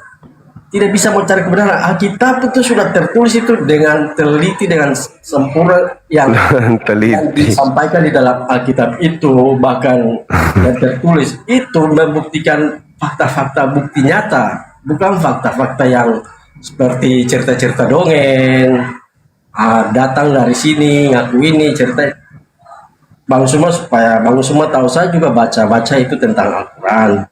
Dalamnya saya mendapatkan bahwa Nabi Muhammad ketika istrinya kan melihat dia punya ciri-ciri itu seperti Nabi, makanya dia diangkat sebagai Nabi. Bukan dia diutus. Kalian berbicara tentang Nabi Muhammad itu salah konsep itu. Kamu pikir kita tidak membaca itu Al-Quran? Yesus Tuhan hari ini tidak terbukti. Nabi Muhammad Nabi hari ini terbukti. Kenabian Nabi Muhammad terbukti sebagai nabi. Ketuhanan Yesus tidak terbukti sebagai Tuhan. Nabi-nabi sebelumnya, makanya dia itu diangkat sebagai nabi. Itu memang ada tertulis, saya baca itu. Bukti kenabiannya bisa dirasakan sampai hari ini. Saya tidak baca. Kamu pikir Nah saya sekarang bukti ketuhanan Yesus apa? Bukti ketuhanan Yesus apa? Bukti ketuhanannya. Kamu pikir Bukti kalian ketuhanan Yesus apa? Bukti ketuhanan Yesus apa? Bukti ketuhanan Yesus, Yesus itu patuh kepada perintah Tuhan Allah. Oh mama. Dia akan memberitakan kebaikan, memberitakan kebenaran. Walah.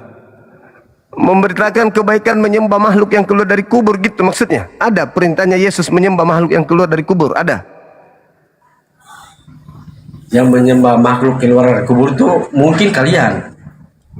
Yesus kan keluar dari kubur. Yesus bangkit bukan keluar. Iya, keluar dari kubur itu namanya bangkit dari kubur. Ya bangkit dari kubur, mengalahkan maut. Iya, keluar kan? Mengalahkan maut dan membuktikan bahwa dia benar-benar satu-satunya anak Allah yang sebenarnya. Oke, baik. Sekarang saya tanya sama sampean. Kalau ada mayat lalu iblis masuk ke dalam mayat itu, pertanyaan saya, boleh nggak mayat itu bergerak keluar dari kubur? Ada iblis masuk ke dalam mayat? Nggak, saya tanya samamu.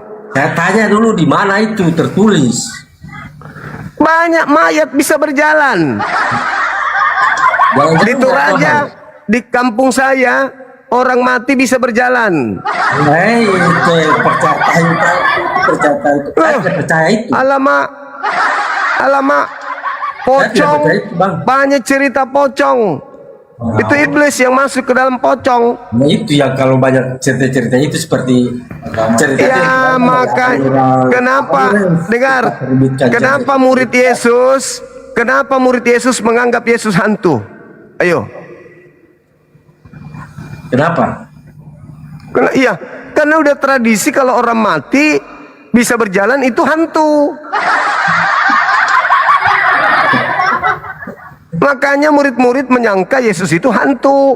Lukas 24 nomor 37, mereka ketakutan sebab mengira melihat hantu. Iya, itu dia sudah bangkit, bukan masih bohong.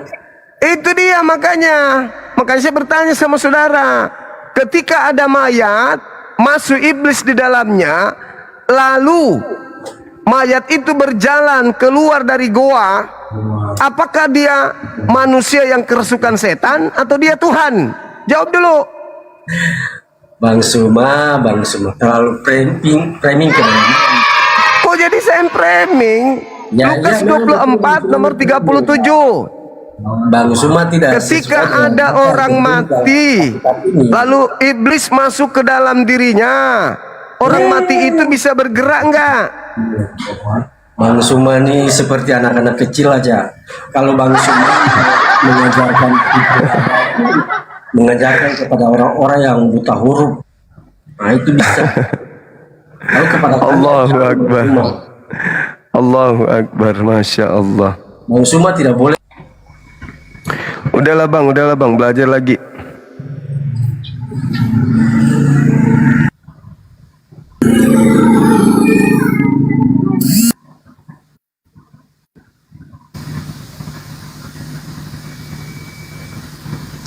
Silakan teman-teman, pastor, pendeta, lulusan STT, jangan biarkan jemaat kalian seperti ini ya. Ngomong asal ngomong saja, tak ada data ilmu, hanya mendengarkan saja dari gereja, dari kalian. Kalianlah yang punya tanggung jawab untuk hadir di sini. Seperti siapa? Rusuli Lubis, hadirlah di sini. Esra Soru, hadir di sini. Siapa lagi? Yang Joshua Teu, hadirlah di sini. MYM, hadir di sini. Ini kasihan jemaatmu begini.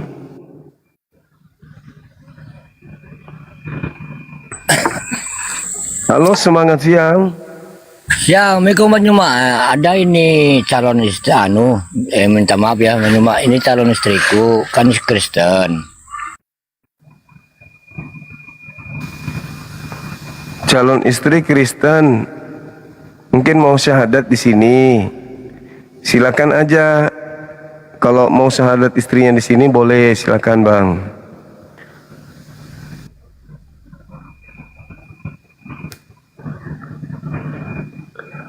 DM saja DM.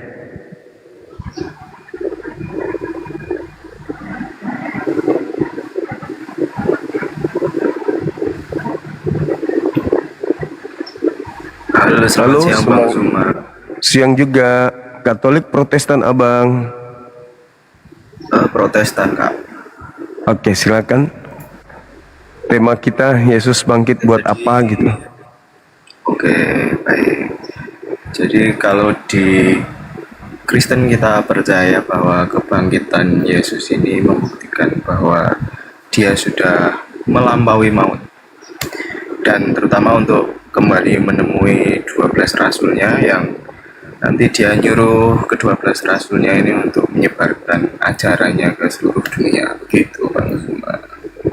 Manfaatnya apa bangkit ini untuk ini? Jadi manfaatnya supaya mengajar gitu. Tapi sebelum penyaliban, tapi sebelum penyaliban Yesus sudah menamatkan ajarannya. Ya. Terus siapa lagi nih yang keluar dari kubur? Manusia, kan? Siapa lagi nih yang keluar dari kubur? Keluar dari kubur. Ini untuk membuktikan bahwa keilahian Yesus sendiri. Untuk apa dibuktikan? Orang kalau mati dan sampai sekarang di kuburan kan kita nggak bisa percaya bahwa orang itu benar-benar utusan dari Bapa di surga kan? Loh, Nabi Musa orang percaya dia utusan, tidak bangkit dari kubur. Daud juga orang percaya dia utusan. Karena mereka berdosa Bang. Semua nabi yang pernah diutus Bapa itu mereka tidak ada yang benar-benar. Yesus juga berdosa kok. Rahim sampai buktinya mana? Yesus juga berdosa. Ya. Pernah enggak Anda mengatakan bahwa ada? Pernah enggak Anda mendengarkan Yesus berkata bahwasanya tidak ada seorang pun yang pernah naik ke surga melainkan anak manusia saja. Yohanes 3 nomor 13. Itu bohong itu. Yesus berbohong. Yohanes 3, saya buka ya. Iya, silakan. Yohanes 3 berapa Bang? Ayat berapa? Yohanes 3, 13. 13. Nah, bohong dia, itu dosa dia. Tidak ada seorang pun yang telah naik ke surga selain daripada dia yang telah turun dari surga, yaitu anak manusia. Bohong dia. Dosa itu Yesus.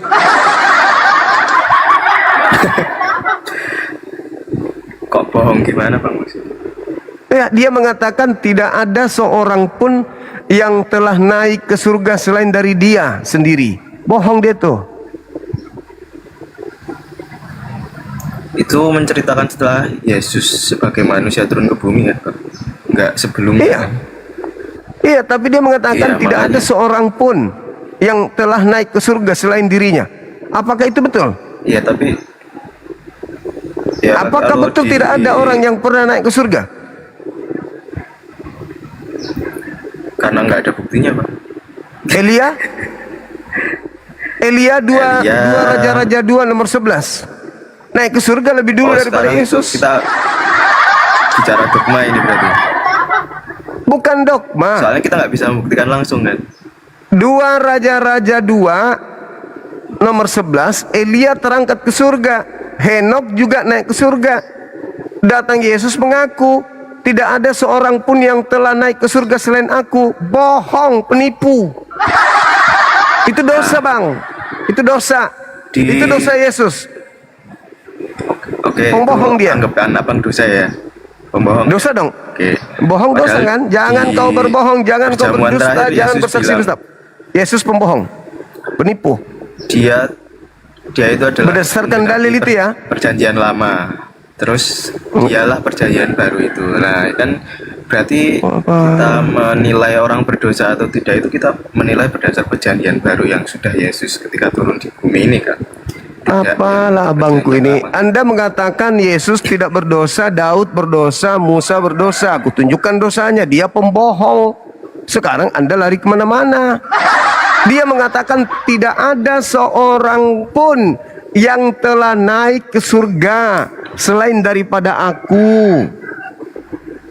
Dikiranya Yesus itu Dia nanti menjadi bang semua manusia tidak turun ke ada. bumi kan? Sehingga saya bongkar aibnya. Ternyata Elia sudah naik ke surga lebih dulu.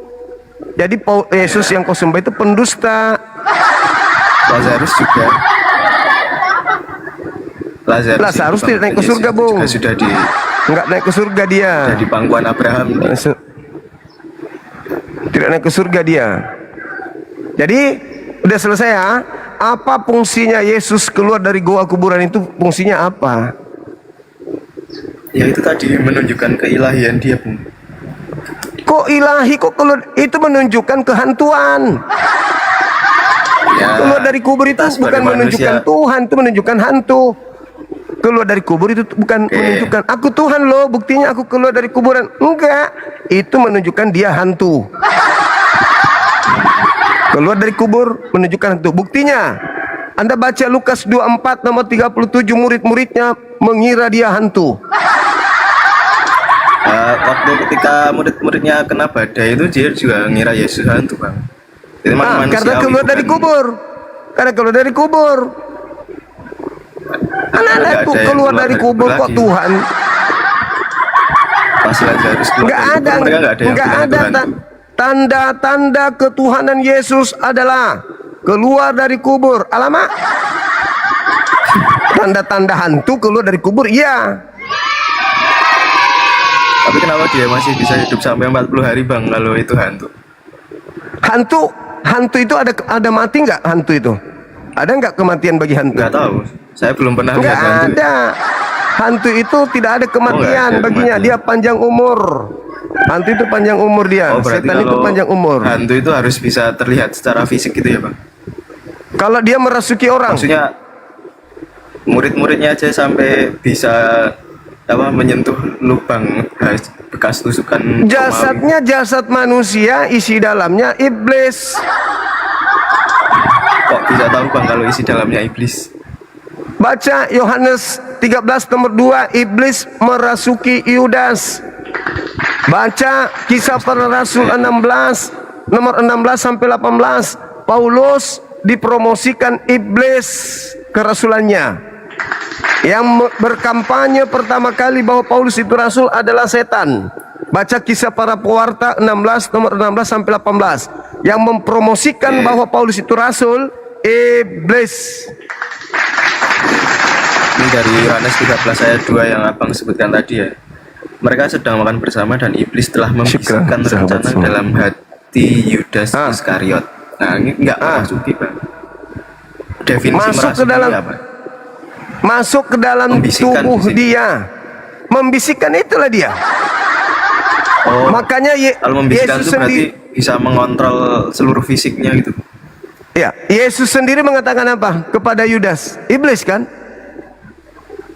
Iya. Yohanes 6 nomor 70. Bukankah aku yang memilih engkau 12 orang? Satu di antaramu iblis. Ya kan? Baca Matius 12 nomor 43 sampai 45. Iblis masuk ke dalam tubuh manusia. Sebanyak 8 ekor iblis, 8 ekor. Sehingga orang itu semakin jahat karena di dalam tubuhnya ada iblis. Kata Yesus, bukan kata saya. Si Maria itu. Bukan si Maria, Paulus. Bukan. Oh, Paulus. Berarti iblis ini overpower, Bang, berarti kalau bisa merasuk itu. Oh, memang. Jangankan manusia biasa, Yesus aja hampir dibunuh, dibawa Yesus itu ditenteng kayak pisang. ditenteng ke bukit, ditenteng ke bumbungan bait suci, dibawa-bawa Yesus itu, dibuat seperti mainan sama iblis. Lalu apa kata iblis? Yesus, segala kuasa telah diberikan kepadaku. Kalau kau menyembahku, maka segala kuasa itu akan kuberikan kepadamu. Iblis menawarkan kuasa kepada Tuhan lo.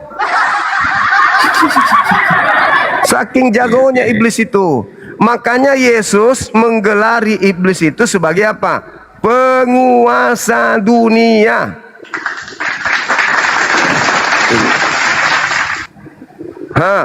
Jadi yang bisa dilakukan iblis bisa nyamar jadi malaikat nggak bang? Bisa. Baca 1 Yohanes 4 nomor 1. Ujilah setiap roh-roh, apakah dia roh jahat atau dia roh dari Tuhan. Sebab nabi-nabi palsu, berarti nabi palsu itu iblis. Manusia kan nabi palsu itu, kenapa dia bisa menyesatkan? Karena di dalam tubuhnya ada iblis. Baca pengakuan Paulus bahwa di dalam tubuhnya ada iblis.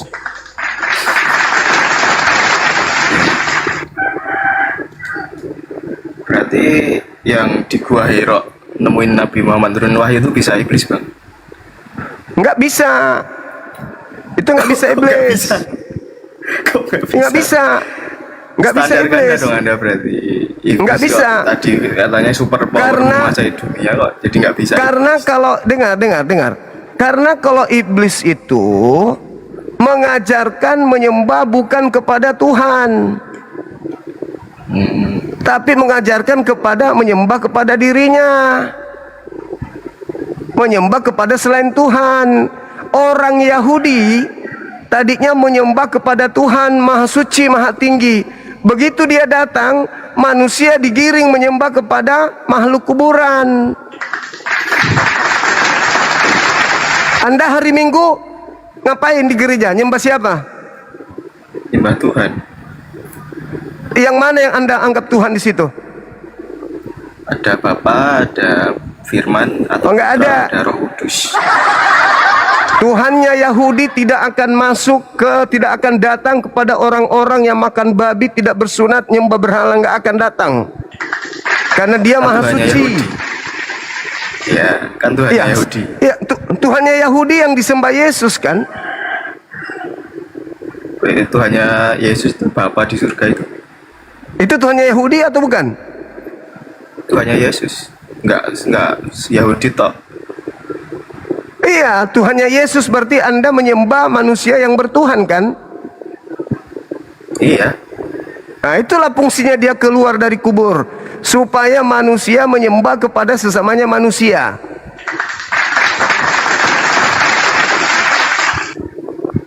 Sekarang ada nggak keselamatan bagi manusia yang menyembah kepada manusia? Ada nggak? Sekarang sih nggak ada selama kita hidup. Kan ada nggak keselamatan? Ada nggak keselamatan?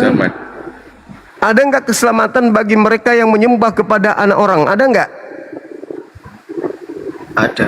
Tidak ada yang datang melalui Bapa kecuali lewat aku.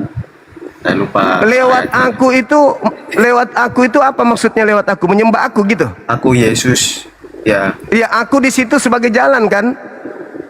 Iya, betul. Apakah jalan itu adalah tujuan? Ya, tujuannya Bapa di surga. Nah, terus kenapa Anda menyembahnya Yesus kalau tujuannya Bapa?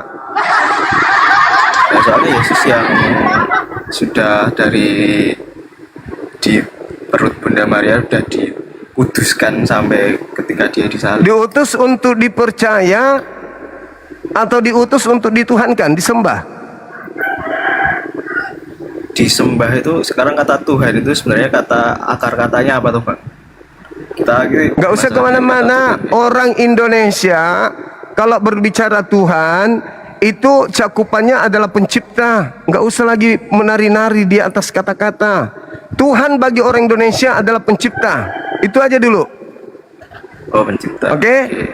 Oke. Nah, sekarang Yesus diutus untuk dipercaya sebagai utusan atau sebagai Tuhan? Sebagai utusan. Ya sudah, kenapa disembah? Ya karena itu dari Bapa di surga. Nah, karena Anda menerima makhluk yang keluar dari kubur yang membuat Anda miring 180 derajat dari harusnya menyembah Tuhan, menyembah kepada makhluk yang keluar dari kuburan. Itulah fungsinya.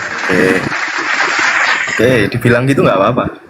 Ya, karena Yesus memang sudah berpesan sebelumnya kepada orang Yahudi, waspadalah kepada iblis yang datang kepadamu memakai namaku. Tanda-tandanya, kata Yesus, melakukan tanda dahsyat, bermujizat, kekuatan, sekiranya mungkin menyesatkan orang-orang pilihan juga. Itu ucapan Yesus. Waspadalah kepada iblis yang datang memakai namaku. Iblisnya datang dengan nama siapa? Akulah Yesus yang kau aniaya. Pergilah ke seluruh dunia, jadikanlah semua manusia menyembahku. Sehingga dia menjerat banyak manusia. Orang Yahudi mana yang mau menyembah makhluk yang keluar dari goa kuburan? Orang Yahudi mana yang mau meninggalkan kemuliaan pencipta langit dan bumi yang datang kepada mereka dengan makhluk kuburan? Gak ada. Makanya Yahudi sampai hari ini tetap berdiri kokoh, tidak menjadi Kristen. Sedangkan Kristen ini adalah agama yang diusung dari barat, dibawa oleh penjajah bersama misionaris masuk ke Nusantara. Bukan orang Yahudi, bukan ahli Taurat yang datang ke Indonesia mengajarkan menyembah kepada makhluk yang keluar dari kubur. Syarat satuhan menurut Yahudi, menurut Yesus, yang pertama harus maha suci. Tidak boleh serupa dengan makhluk, karena makhluk tidak ada yang suci. Contoh, Yesus melakukan kebohongan yang tadi, dia nggak suci. 2, Yesus najis, buang air besar, buang air kecil, najis dia, bukan Tuhan. Keluar dari vagina, bukan Tuhan. Sedangkan syarat Tuhan harus maha suci. Yesus pun menyembah kepada yang maha suci. Kenapa dia tidak jadi manusia? Kenapa Tuhan tidak jadi burung, nggak jadi makhluk? Karena makhluk itu tidak maha suci. Makanya Tuhan tetap pada keadaannya sebagai Tuhan, entitas tunggal yang tidak bisa berubah menjadi bukan Tuhan. Begitu, Bung. Oke, Bung. Dia jadi manfaat Yesus bangkit adalah untuk menyesatkan manusia. Titik.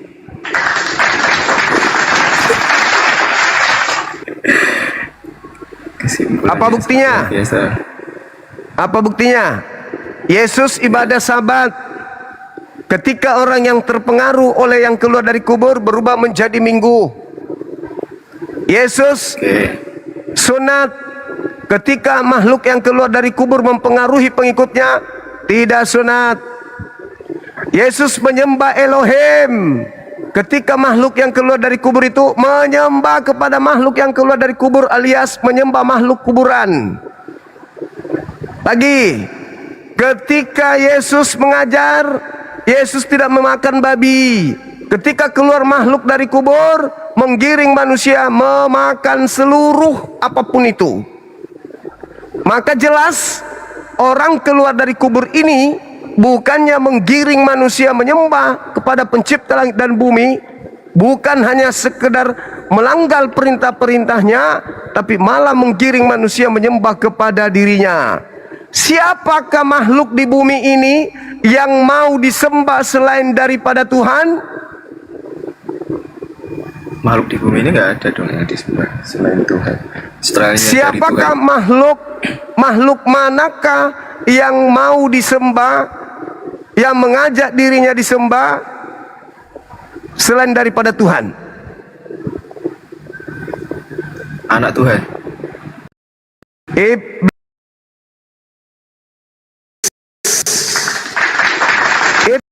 pada Tuhan. Bisa nggak iblis disembah dalam nama bom-bom? Gak ada yang mau nyembah bom-bom.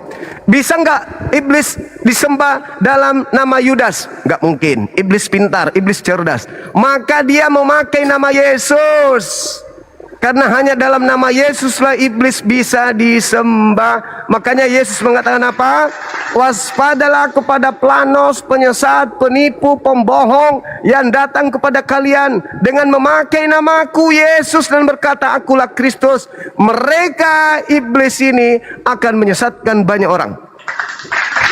Jadi nama Yesus yang dipakai iblis untuk menggiring anak keturunan Adam beralih penyembahan dari Elohim yang Maha Suci menuju kepada Dia. Hanya dalam nama Yesus. Makanya di akhir zaman kata Yesus, Matius 7:22-23, pada hari terakhir nanti banyak orang berseru kepadaku, Tuhan, Tuhan, Tuhan Yesus, bukankah kami bernubuat pakai namamu, mengusir setan, bermujizat pakai namamu, wahai Tuhan Yesus? Pada hari itulah aku akan berterus terang kepada mereka, enyahlah daripada aku, kalian semua adalah pembuat kejahatan. Aku tidak mengenal kalian. Siapa mereka yang memanggil Yesus Tuhan, bernubuat, mengusir setan, bermujizat pakai nama Yesus? Kristen. Berarti yang tidak waspada kepada iblis yang memakai nama Yesus adalah Kristen. Itu fakta, itu Memang di real. Islam ada ayat yang menerangkan bahwa iblis itu musuh, bukan? Ada, wala tattabi'u khutuwatis syaitan innahu lakum aduwwum mubin. Iblis itu adalah musuh yang nyata. Dan Al-Quran mengatakan, wa iyad'una illa syaitanan marida. Yang orang-orang kafir sembah itu hanyalah iblis yang durhaka. Kalau iblis datang, ada iblis yang nggak durhaka, Bang. Iblis semuanya durhaka. Ada iblis datang mengaku, aku adalah Nabi Muhammad. Apakah orang menyembah Nabi Muhammad? Enggak. Aku adalah Musa. Apakah orang menyembah Musa? Enggak. Aku adalah Yesus. Baru disembah iblisnya. Gimana? Ketika iblis bilang aku adalah Jibril, berarti sah-sah. Oh, enggak ada. Enggak ada Yesus Jibril mengatakan aku Jibril, enggak ada. Anda boleh lihat kalau itu dari iblis, Anda lihat ajarannya. Makanya masih dipertahankan Al-Quran ini dari malaikat Jibril, masih dipertahankan supaya mana tahu ada orang yang bisa membuktikan ini dari iblis. Kalau saya punya berapa tahap, Bang? Kalau saya bisa membuktikan ini bukan dari Yesus, bukan dari Tuhan, saya bisa buktikan. Ini ada nggak manusia yang bisa membuktikan ini bukan dari Tuhan, pencipta langit dan bumi? Nggak ada juga yang bisa membuktikan. Ya, ini ada, saya bisa buktikan ini bukan dari Tuhan. Oke. Ini karangan-karangan orang nih. Siapa yang bisa membuktikan itu? Kitab itu sendiri yang mengatakan bahwa ini adalah karangan. Begitu, Bang. Oke. Jadi fungsi Yesus keluar dari kubur, Anda boleh jawab sendiri. Hadirnya orang-orang barat dari Roma, dari Yunani, Inggris, Eropa, intinya Belanda masuk ke Indonesia, menyembah kepada dirinya yang keluar dari kubur ini. Sedangkan dari sejak Nabi Adam sampai kepada Nabi Isa, semuanya menyembah kepada hakikat pencipta langit dan bumi yang mereka sebut dengan sebutan Hashem, Adonai, El Gibor, El Shaddai, El Eroi. Begitu ada keluar dari kubur, maka separuh dari penduduk bumi bukan menyembah kepada hakikat yang maha suci, tapi menyembah kepada makhluk ini. Makhluk ini yang mereka sembah, namanya Yesus. Siapa yang tepuk tangan ketika Tuhan tidak lagi menyembah Tuhannya Yahudi, Tuhannya Abraham, tetapi menyembah kepada makhluk yang keluar dari kubur? Kira-kira yang tepuk tangan siapa? Iblis. Iblis. Anda pintar, Anda cerdas, Anda cerdas. Sederhana saja, Bung, sederhana. Hidup kekal, Yohanes 17 nomor 3. Yesus ditanya, apakah hidup kekal itu? Yesus menjawab, hidup kekal itu adalah mereka mengenal Engkau, satu-satunya Tuhan dan mengenal Yesus yang kau utus. Di situ ada dua yang harus dikenal. Satu pengutus, satu utusan. Satu Khalik, satu makhluk. Satu pencipta, satu ciptaan. La ilaha illallah, Yesus Rasulullah. Pegang dua konsep ini, syahadatain ini, kata Yesus, Anda memperoleh hidup yang kekal. Jadi ketika nggak percaya Muhammad nggak apa-apa bang, kalau percaya sama Yesus toh. Kalau Anda percaya kepada Nabi Muhammad, otomatis Anda percaya kepada Yesus. Percaya kepada Musa, percaya kepada Daud, Abraham, Ishak, Ismail, Adam. Karena Nabi Muhammad mengajarkan itu. Wa iskala Isa ya Bani Israel, inni Rasulullahi ilaikum. Berkatalah Yesus di dalam Matius 15 nomor 24, aku diutus hanya kepada domba-domba yang sesat dari umat Israel. Ya Bani Israel, inni Rasulullahi ilaikum. Itu iman kami. Itu iman kami. Kenapa bang? Jadi kenapa bangsa Israel yang cuman mau diselamatkan, nggak bangsa seluruh dunia gitu? dari sanalah kemudian keselamatan itu datang. Para nabi turun mengajarkan Torah. Nabi Musa turun mengajarkan Torah. Habis itu dilanjutkan Nabi Daud mengajarkan Zabur. Habis itu Nabi Isa mengajarkan Injil. Habis itu dari mereka menubuatkan akan datangnya nabi yang akan datang. Akan datang nabi, contoh di dalam pengakuan Yesus Yohanes 6, Yohanes 7, Yohanes 16 nomor 7. Adalah benar jikalau aku pergi, sebab kalau aku tidak pergi maka roh kebenaran itu tidak akan datang. Apa bahasa Arabnya roh kebenaran? Roh Hamad. Roh Hamad. Al-Quran mengatakan, wa iskala Isa ibn Maryam ya Bani Israel inni Rasulullahi ilaikum. Lalu dia mengatakan bahwa ketika aku datang, aku pergi akan datang. Ismuhu Ahmad. Ismuhu Ahmad. Roh Hamad. Roh Hamad dalam bahasa Aramaik, bahasa Yesus. Roh Ahmad katanya. Ismuhu Ahmad, namanya Ahmad. Namanya adalah sang pembawa kebenaran. Apabila ia datang, dia akan memuliakan aku. Sekarang siapa yang memuliakan Isa atau Yesus? Umat Islam mati-matian berjuang sampai titis darah penghabisan, mengatakan Isa tidak disalib, Isa dimuliakan, Isa nggak ditampar, Isa nggak ditonjok, Isa nggak diludahin mukanya, nggak ditelanjangin, nggak digantung, nggak dibunuh, nggak diseret, nggak dikutuk. Tapi Kristen di sebelah, di ufuk yang berbeda. No, Yesus yang ditampar, Yesus yang diludahin, Yesus yang diseret, Yesus yang ditelanjangin, Yesus yang diarak seperti maling motor, Yesus yang digantung, Yesus yang ditombak, Yesus yang dibunuh, Yesus yang dikutuk. Sekarang siapa yang memuliakan antara dua kubu ini? Islam atau Kristen? Padahal dua kesempatan itu tertuang di dalam Bible.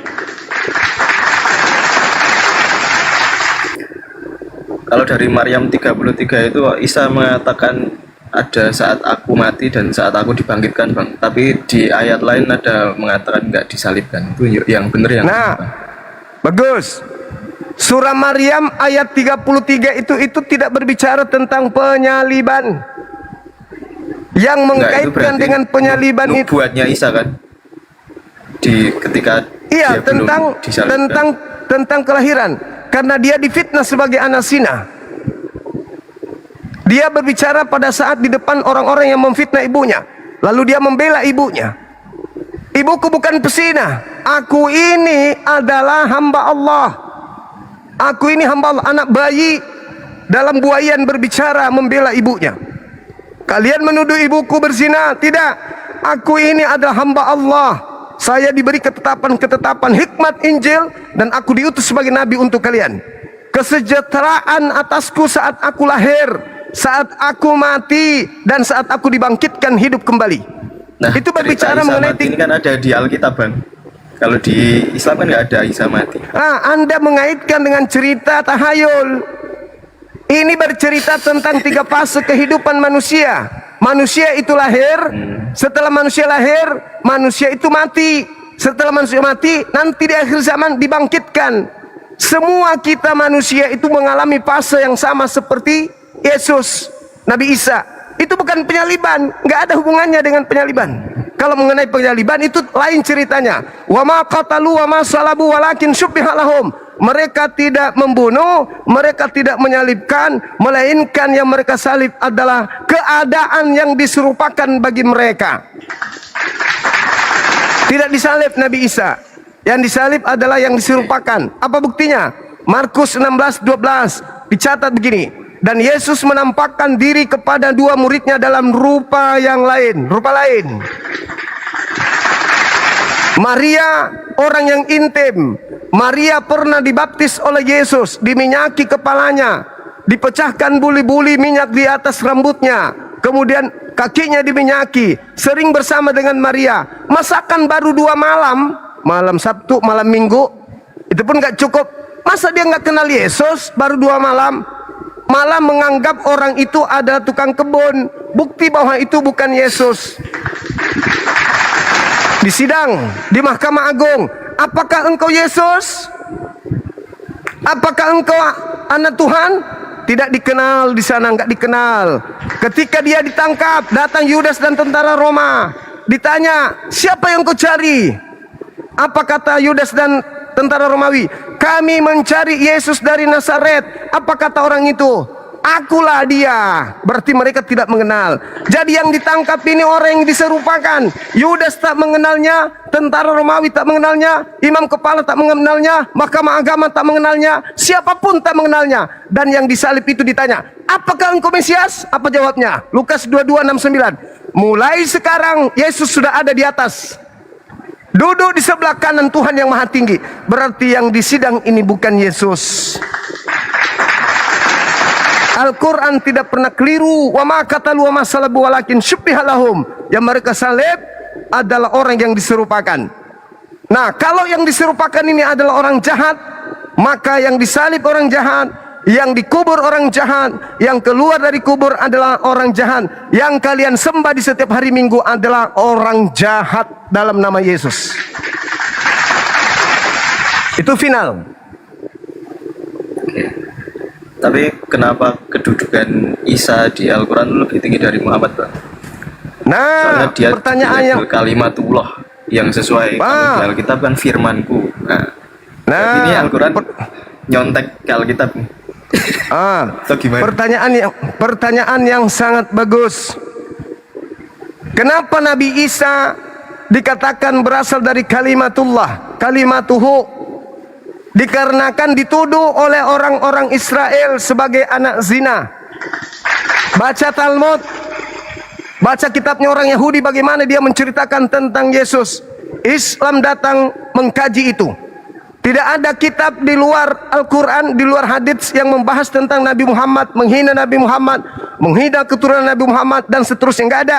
Sehingga Nabi Muhammad tidak perlu diceritakan oleh Allah begitu panjang dalam Al-Quran. Cukup dikatakan Nabi Muhammad adalah Rasulullah wa khataman nabiyyin untuk seluruh manusia.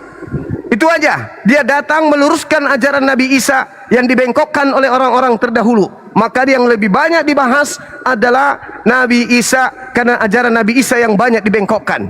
Ajaran Nabi Muhammad, dia Nabi, dia Rasul, sampai kiamat dia Nabi, dia Rasul. Ajaran Nabi Isa, dia Nabi, dia Rasul, dibengkokkan, dia adalah Tuhan yang turun menjadi manusia.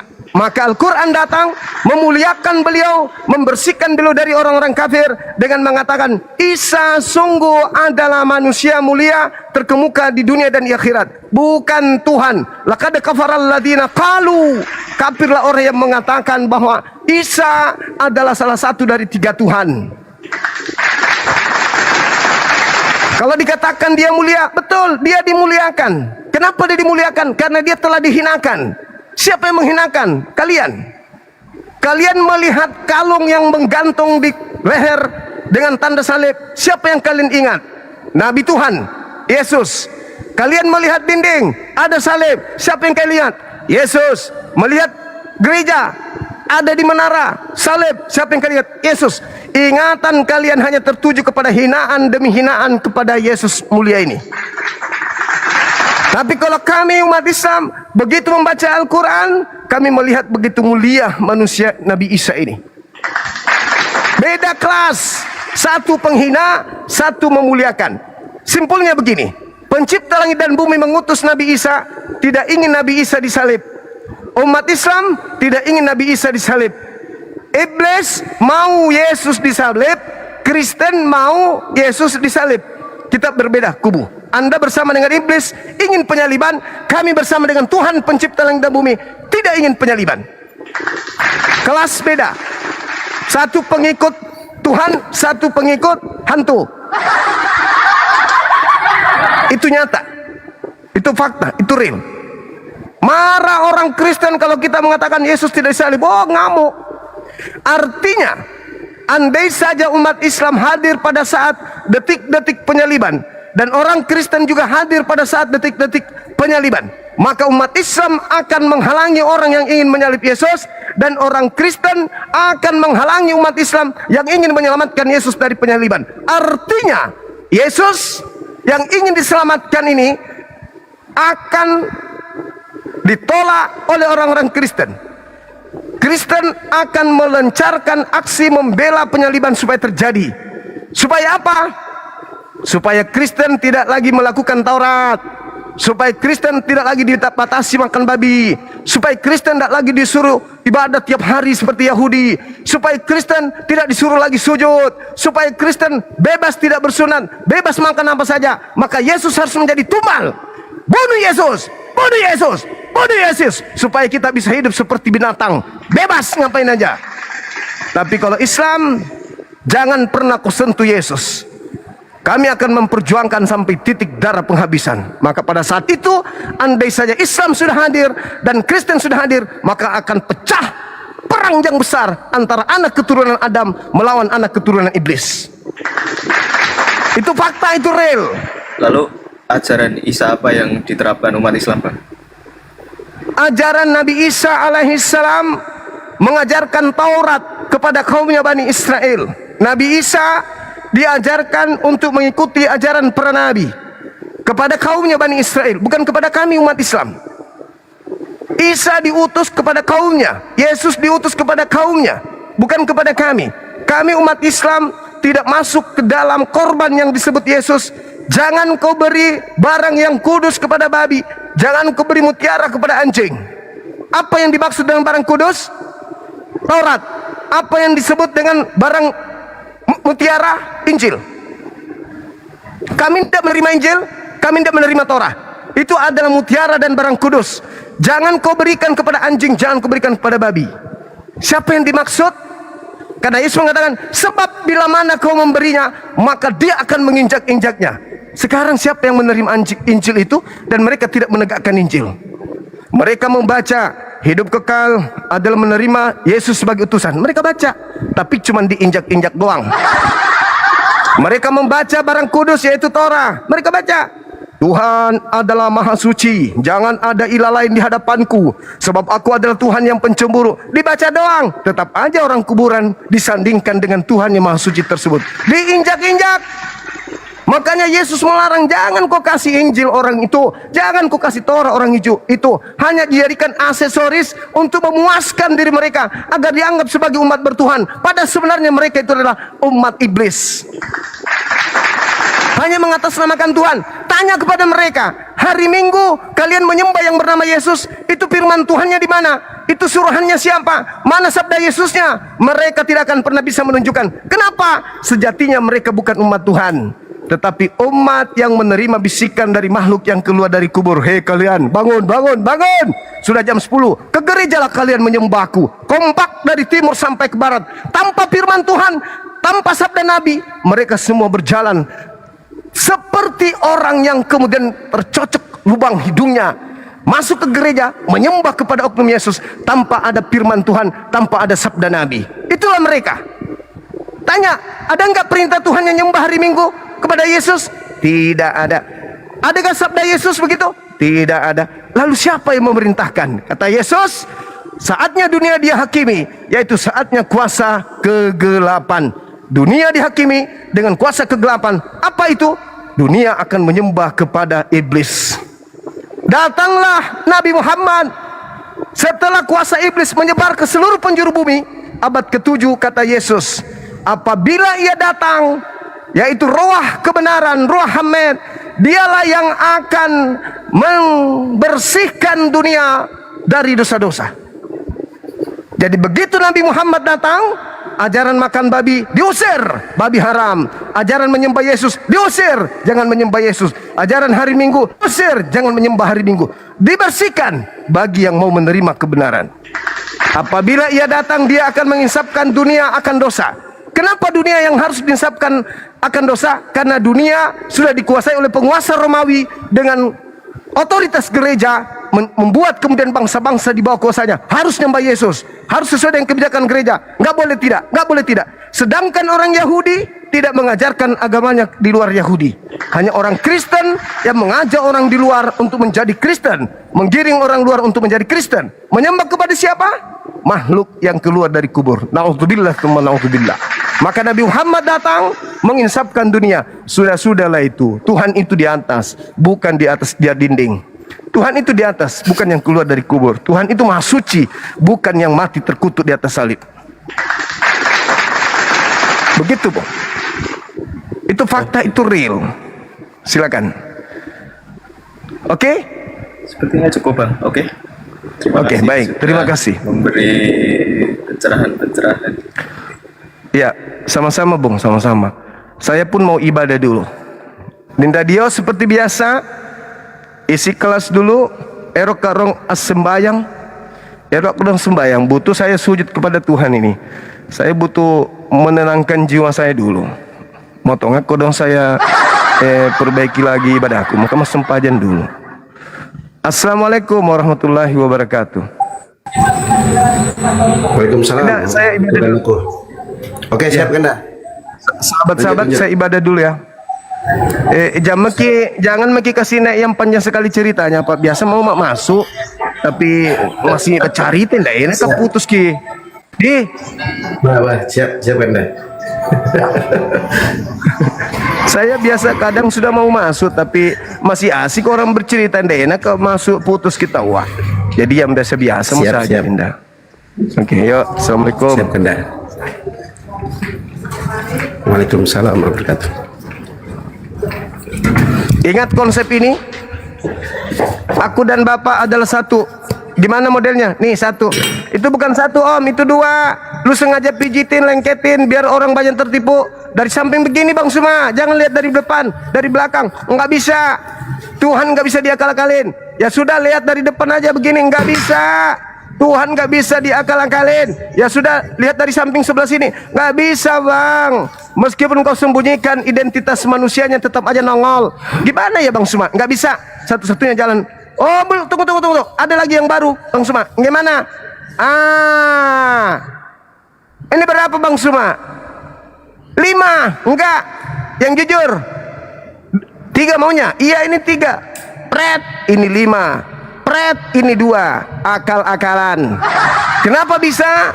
Loh, tanya siapa yang keluar dari kubur sampai manusia bisa seperti itu otaknya.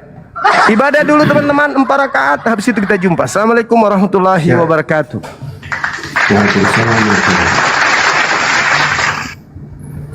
Ya, silakan teman-teman Kristen yang mau naik berdiskusi. Ya, selamat sore. Ya, sore Bang. Open cam Bang. Nggak perlu open cam, diskusi itu pakai data. Kan kenapa takut sih diskusi pakai data?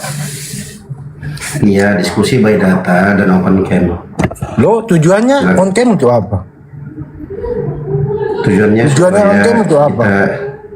Supaya saya juga nggak perlu kamu on cam juga nggak apa-apa. Saya itu diskusi keliling room muslim pakai data. Berani nggak? Mana Sumanya? Sini, Suma dengan saya. Sudah berapa? Bapak mulai. Nenekmu kiper. Banyak kali bacotmu. Kalau mau bacot di gereja, jangan di sini. Ya, silakan teman-teman. Aku ada suara nggak teman-teman?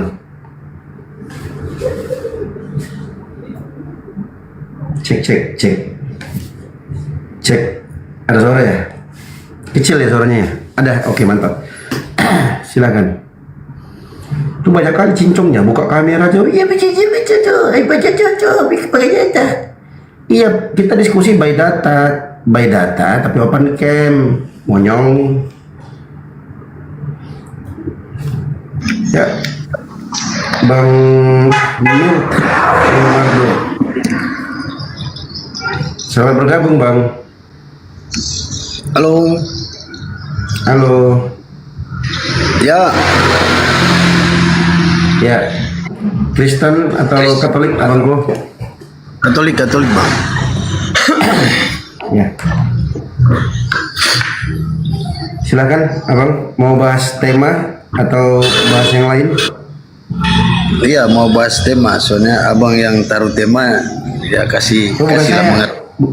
Bukan saya yang taruh, Bang Zuma lagi sholat. Kalau saya mau bertanya Yesus bangkit buat apa ya, saya nggak tahu. Makanya tema ini saya baca, jadi kasih penjelasan kan? Iya. Jadi itu, Bang. Temanya dari Bang Zuma lagi sholat. Oh iya. Jadi bahas apa santai aja. Tema apa yang bisa dibahas, Bang? Bebas. Abang mau bahas apa? Bebas. Abang di pinggir jalan ya? Iya, soalnya saya lagi di gudang di tempat usaha, Bang. Oke. Silakan. Abang mau bahas apa? Kemarin sih sempat naik ke roomnya Bang Suma ya. Kemarin sempat bahas ada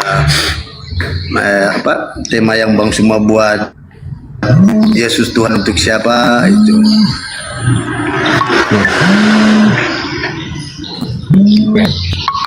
Abang ditelepon. Silo ya. Oke, aku pindah ya. Ya boleh, Bang.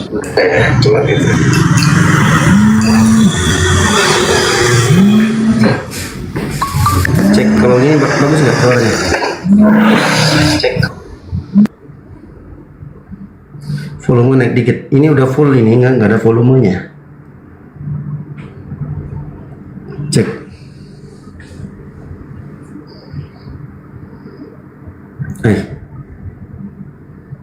Kemana dia?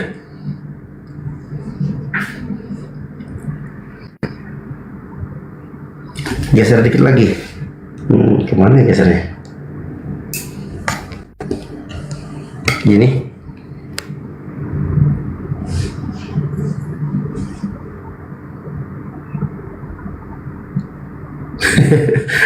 Lu baru baca ya.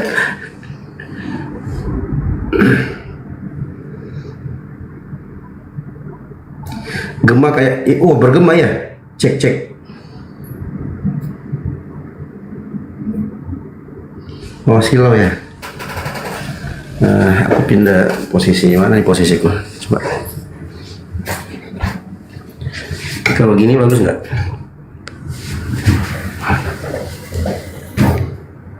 Nah, gini bagus nggak? Aman? Sudah Bang, kalau suara. Oke, siap.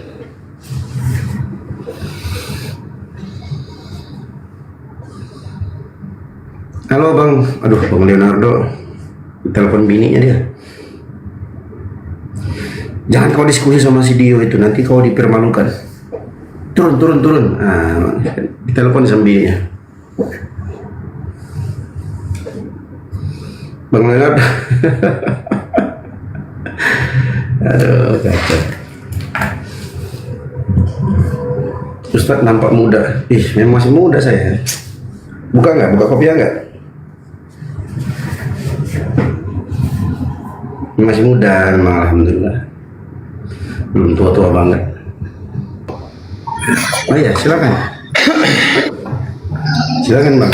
Kemarin sempat bahas masalah apa ya Bang, temanya Bang Suma, Yesus Tuhan untuk siapa gitu.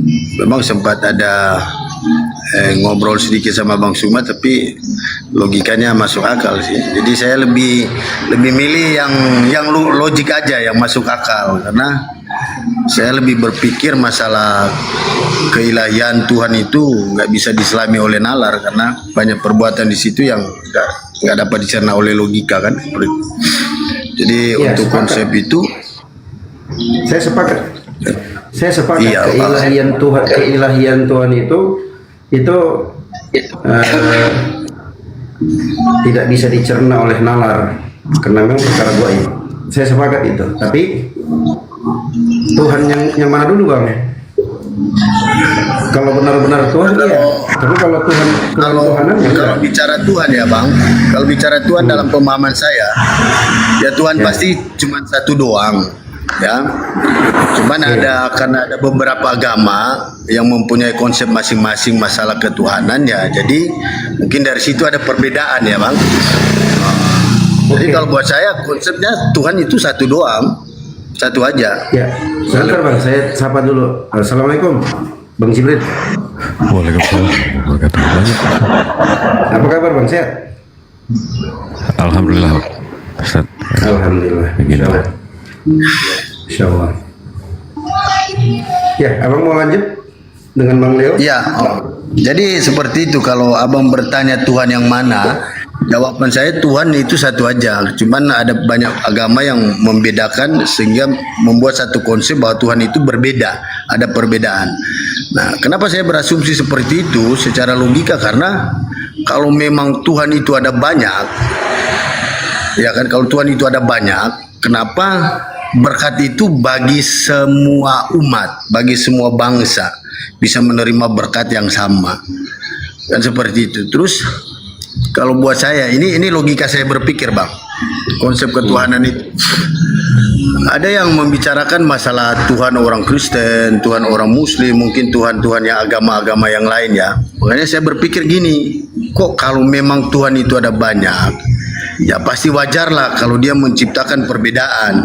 Nah, kalau Tuhan cuma satu, kenapa dia harus menciptakan sebuah perbedaan sehingga timbullah satu propaganda antara umat yang satu dengan umat yang lain. Nah, dalam pemahaman saya bisa mengarah ke bawah, apakah Tuhan menciptakan manusia untuk dijadikan sebuah bahan percobaan atau sebuah kelinci? Karena agama mengajarkan agama itu kepercayaan, ada akidah itu adalah harga mati, dan orang bisa mati karena akidah, mempertahankan akidah tersebut, mempertahankan iman kepercayaan tersebut. Orang bisa mati karena itu kan.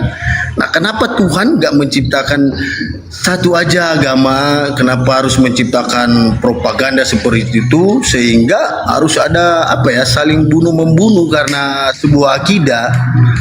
Nah, dari situ saya ambil kesimpulan, apakah Tuhan sejahat itu? Atau ada maksud Tuhan yang lain yang tidak bisa manusia selami? Nah, kembali lagi ke konsep yang tadi bahwa apa mau ceramah Bang? Enggak, saya bertanya ke abang. Nah, jadi saya tadi bukan sebuah ceramah, saya menerangkan, menjelaskan, dan saya menciptakan satu pertanyaan. Nah, pertanyaannya seperti ini, Bang Dio, apakah saya atau yang lain dari saya bisa berasumsi bahwa Tuhan itu terlalu jahat sehingga menciptakan manusia dengan perbedaan-perbedaan tersendiri sehingga terjadi sebuah propaganda? Tolong jelaskan, apakah itu kemauan Tuhan atau ada misteri lain yang Tuhan inginkan seperti itu? Ya, kalau abang tanya apakah saya bisa mengasumsikan, ya bisa-bisa saja. Ya, boleh. Asumsinya abang. Itu asumsi abang. Dalam konsep Islam, manusia itu diberikan iradah dan kudrah. Iradah itu keinginan, kudrah itu kemampuan untuk melakukan keinginannya. Kemudian Allah Subhanahu wa taala turunkan syariat. Syariat inilah yang akan menjelaskan mana jalan kebaikan, mana jalan keburukan. Disitulah Tuhan akan menjelaskan, inilah jalan yang harus kau tempuh dan ini jalan yang harus kau tinggalkan. Nah, sekarang kalau abang tanya apakah saya bisa berasumsi bahwa Tuhan itu jahat bla bla bla, bisa saja kalau abang mau berasumsi seperti itu. Tapi apakah asumsi abang itu benar? Jawabannya enggak. Karena Tuhan itu maha baik, Tuhan itu enggak jahat.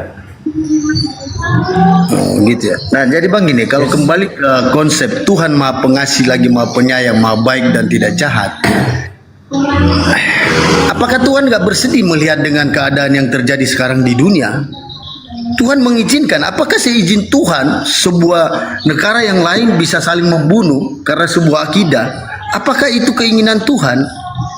Secara logis, kalau dikatakan arahnya Tuhan itu maha baik, maha pengasih lagi maha penyayang, itu batal loh bang. Itu nggak bisa dipakai. Karena notabene orang percaya manusia itu ciptaan Tuhan. Dan apakah Tuhan menciptakan manusia untuk hal itu? Tapi nalarnya kemana? Abang bisa senalar itu, tapi ketika Tuhan mati dibunuh oleh tentara Romawi, abang percaya? Cuman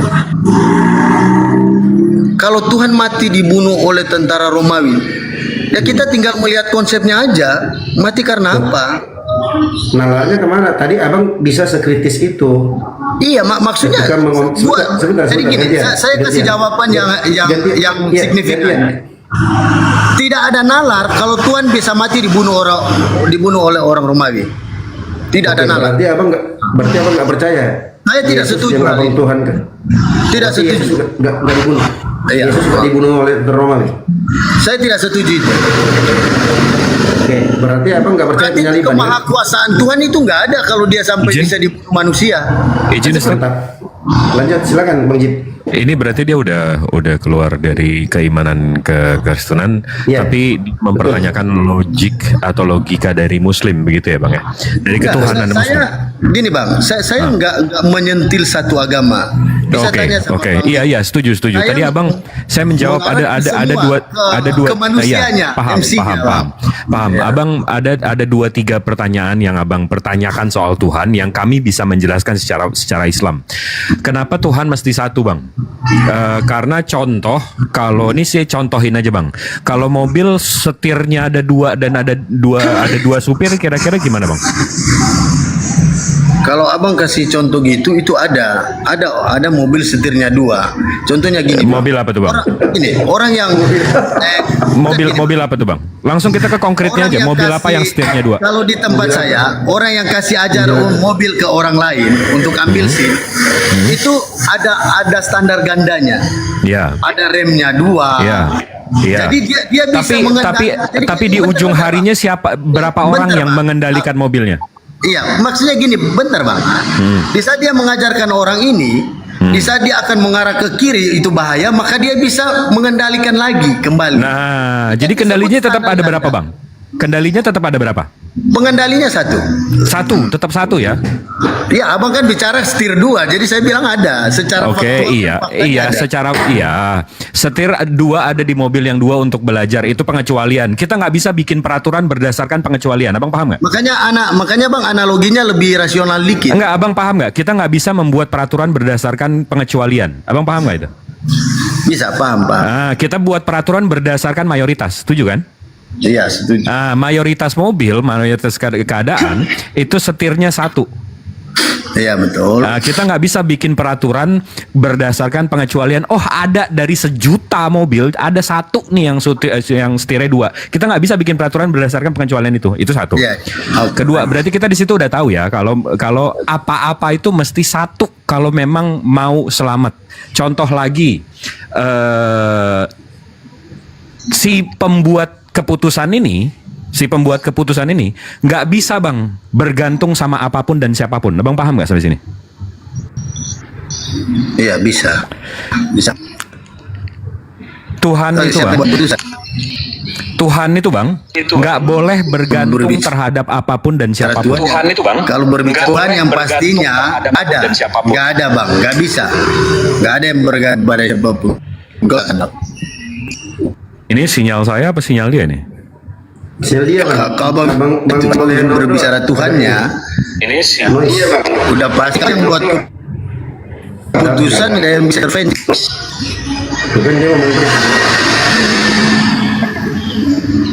Halo, Bang Leo sinyalnya tadi. Sinyalnya. Ya.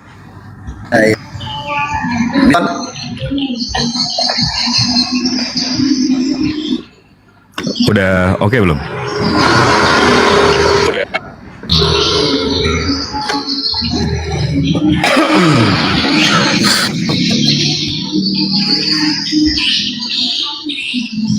Lanjut bang, lanjut. Iya, kita bisa setuju poin kedua bang. Kalau Tuhan itu satu. Poin pertama tadi Tuhan itu harus satu. Kedua, Tuhan itu nggak boleh bergantung terhadap apapun dan siapapun. Kita setuju nggak di situ?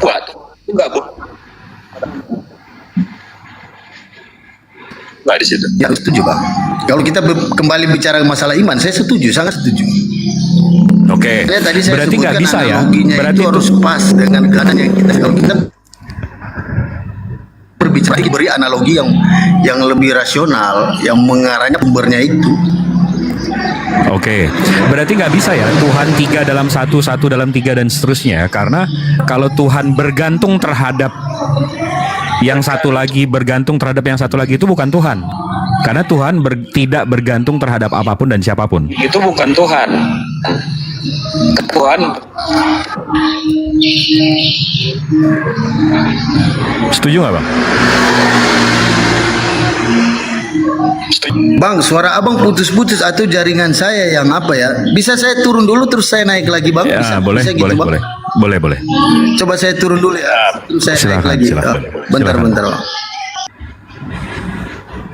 Ustadz, saya jangan digedein, Ustadz aja yang gede. Jaringannya dia bang, jelek dia jaringannya. Ya, tapi saya jangan digedein. Aduh. Oke, siap. Nanti saya mesti open cam lagi. Aduh, ngeri. Aduh. Iya, saya di DM lagi nanti kan Bang Dio minta WA-nya. Enggak, tapi alhamdulillah dia udah paham. Kenapa? Kemana ada oten cewek diskusi sama abang enak katanya. Parah. Yang siapa? Oh, yang itu kemarin. Istriku sampai WA. Itu kenapa tuh bang? Enggak, bercanda itu dia. Oh iya. Parah.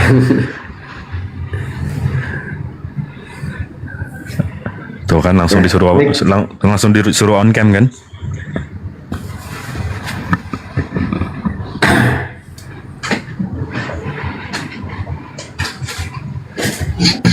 Ya udah bisa bang, bisa dengar bang?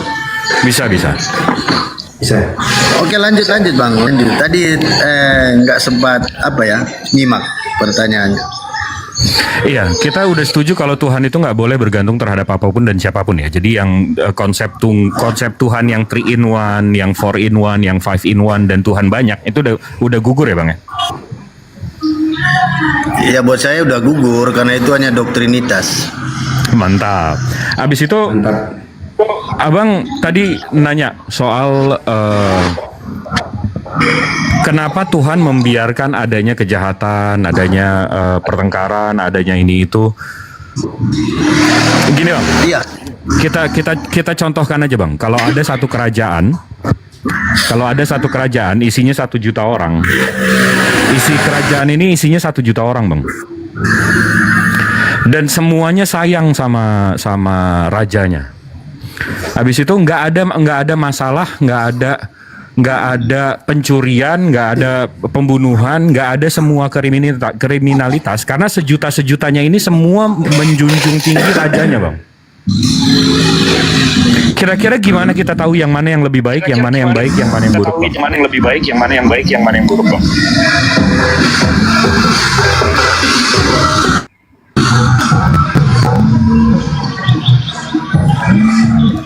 Halo? Ya. Bang kayaknya jaringan saya bisa diulang lagi bang, minta maaf ya. Coba abang di-mute dulu deh, di-mute atau dimatiin dulu kameranya. Abang di-mute dulu deh, di-mute atau dimatiin dulu kameranya. Oh iya. Oke, pertanyaannya simple. Kita analogikan ada satu kerajaan isinya 1 juta orang, rajanya 1 dan semuanya tuh sayang sama rajanya. Semuanya itu nggak ada kriminalitas, nggak ada bohong, nggak ada ini, nggak ada itu, semuanya baik. Kameranya menghadap antum loh bang, nggak apa-apa? Iya nggak apa. Oke. Gimana kita tahu yang mana orang yang soleh, gimana kita tahu orang yang baik, gimana ya orang yang kita tahu orang yang sayang karena hukuman, di mana kita tahu tolak ukurnya yang baik yang mana? Gimana caranya? Silakan Bang Leo.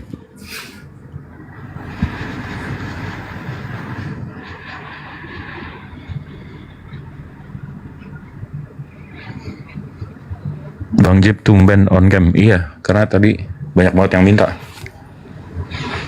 Tapi jadi nggak bisa ngerokok nih. Leo. Tadi ke mute, oke. Jadi gini bang, bukannya keinginan Tuhan itu atau konsep Tuhan ada menciptakan manusia, dia pengen bahwa manusia itu seperti yang abang bilang tadi, harus ada dalam hidup kebenaran dan kekudusan. Harus bukan pertanyaan saya bang. Kalau seluruh dunia ini baik doang, dari mana kita tahu yang mana yang baik, yang mana yang enggak? Kalau seluruh dunia baik doang, ya di situ tentunya bang, kita nggak akan pernah tahu mana baik dan buruk karena di situ semua orangnya baik. Nah, kan? Abang paham kan berarti? Kenapa adanya kejahatan itu untuk jadi tolak ukur yang mana yang baik banget, yang mana yang enggak baik, yang mana yang baiknya munafik. Paham nggak bang? Paham. Jadi gini bang, bukannya kemauan Tuhan untuk menciptakan orang itu menjadi baik semua. Nah, asal usul kejahatan itu asalnya dari mana? Apakah itu ciptaan Tuhan? Bang, abang tahu nggak bedanya menciptakan dan membuat? Tahu bang. Apa bedanya menciptakan dan membuat bang? Ya kalau kita membuat, kita bisa buat apa saja menurut kita, semau kita ya. Kalau hal penciptaan itu adalah milik sang kuasa ya bang. Oke. Berarti saya lurusin ya. Udah bener, tapi lebih spesifik lagi, lebih tajam lagi. Menciptakan itu dari yang nggak ada jadi ada bang. Iya betul. Iya betul. Ya. Nah kalau membuat itu ada bahan pokoknya bang. Iya, membuat juga bisa. Saya membuat komputer. Iya, saya membuat komputer. Saya ada motherboard, ada VGA, ada monitor, ada prosesor, ada mouse. Saya buat anak itu dari sperm sama telur. Saya membuat rumah itu dari ada beton, ada semen dan seterusnya. Itu membuat bang. Nggak ada manusia menciptakan. Iya, itu benar itu. Nah, jadi yang menciptakan kejahatan itu siapa bang? Kalau saya itu nggak tahu itu, makanya saya bertanya ke abang. Harus Tuhan bang, karena Tuhan Maha Pencipta bang. Kalau dia nggak menciptakan kejahatan, berarti gugur Maha Penciptanya. Sampai sini paham nggak bang? Paham. Jadi harus Tuhan yang Maha Pencipta yang menciptakan bang, karena itu ajaran monoteis, itu ajaran Abraham. Ada ajaran lain, kalau ajaran lain ini ajaran pagan, dia itu ada lawannya bang. Kalau Brahmana itu nanti lawannya Shiva, kalau Zeus itu nanti lawannya Hades, kalau Yesus itu nanti lawannya Lucifer. Itu jadi ada dua pencipta dia bang. Itu ajaran monoteis, itu bukan ajaran monoteis, itu ajaran politeis bang. Ajaran monoteis, ajaran Nabi Abraham dan seterusnya, itu Tuhannya satu. Dia menciptakan segala-galanya bang. Iya benar. Sekarang abang udah paham ya kenapa Allah Subhanahu Wa Taala menciptakan segalanya. Dia di sini bang, dia menguji kita. Saya ngerti dari apa yang abang terangkan, ngerti. Ada satu pertanyaan yang membingung. Kalau kejahatan itu diciptakan Tuhan, apakah Tuhan sengaja menciptakan sebuah kejahatan dan kebaikan sehingga terjadi sebuah propaganda? Nah, apakah saya bisa berasumsi yang disebut Tuhan Maha Pengasih lagi Maha Penyayang itu dibatalkan? Nah, Allah Subhanahu apa maksud Tuhan menciptakan sebuah kebenaran dan kejahatan untuk menjadi sebuah pertikaian? Nggak capek kan Tuhan melihat hal-hal seperti itu? Nah, tadi kan saya udah jelaskan kenapa Allah menciptakan kejahatan bang. Karena untuk menjadi tolak ukur. Karena kalau semuanya baik bang, kita nggak tahu yang mana yang baik banget, yang mana yang baik, yang mana munafik, yang mana yang baiknya munafik. Karena itu mesti ada tolak ukurnya, yaitu kejahatan. Nah, seperti diceritakan di surat Al-Maidah ayat 48, Ustadz Dio bisa iniin. Di dalam Islam, Allah ini menciptakan segala macam ini, menciptakan semua kejahatan ini untuk kami berlomba-lomba, bang. Untuk kami berlomba-lomba membuat kebajikan, bang.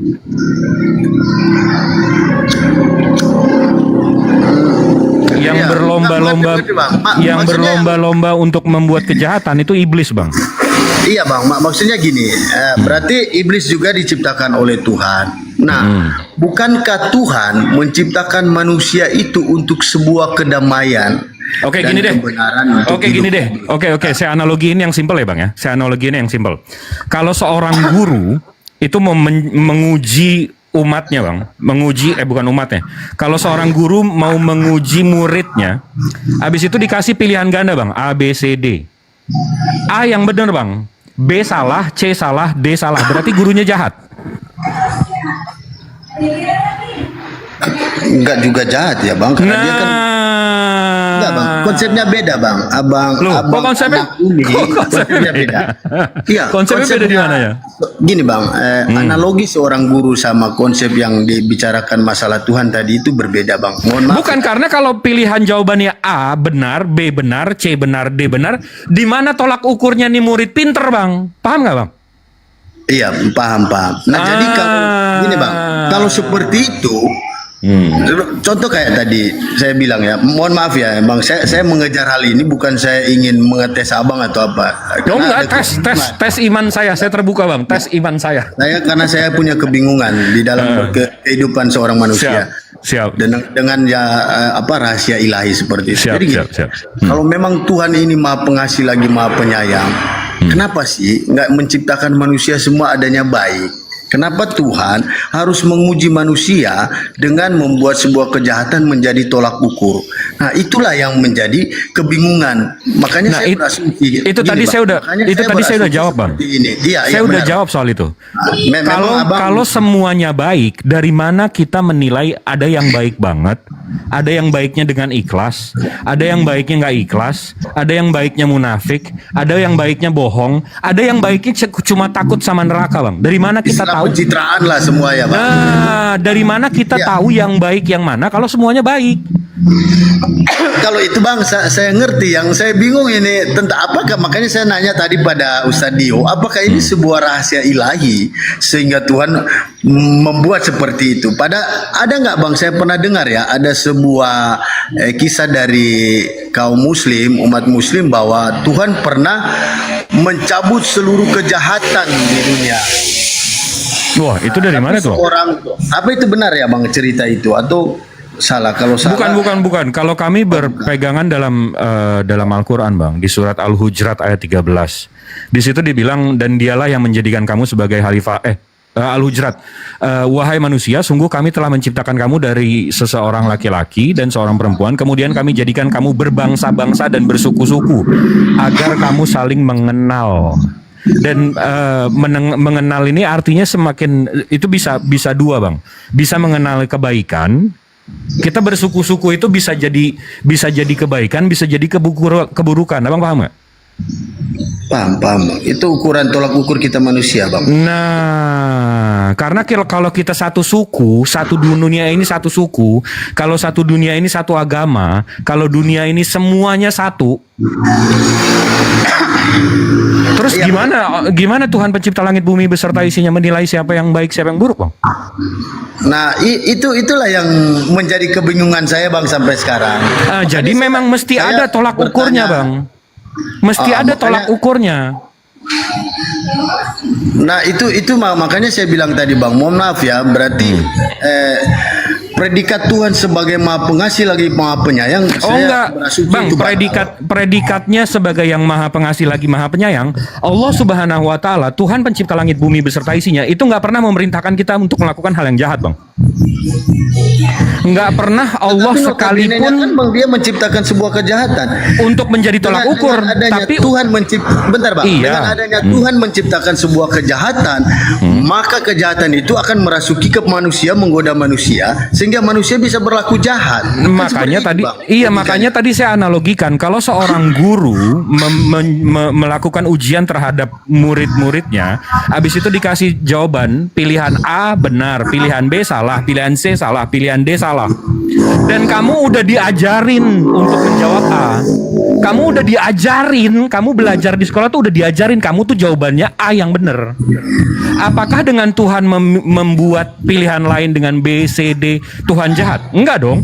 Dia memerintahkan kamu untuk melakukan kebaikan. Apalagi dalam Al-Quran diterangkan bahwa kita tuh diperintahkan untuk berlomba-lomba dalam kebajikan, Bang. Iya, itulah yang pertanyaan saya tadi Bang kepada Ustadz Dio. Kayak gini, kenapa Tuhan gak ciptakan semua baik?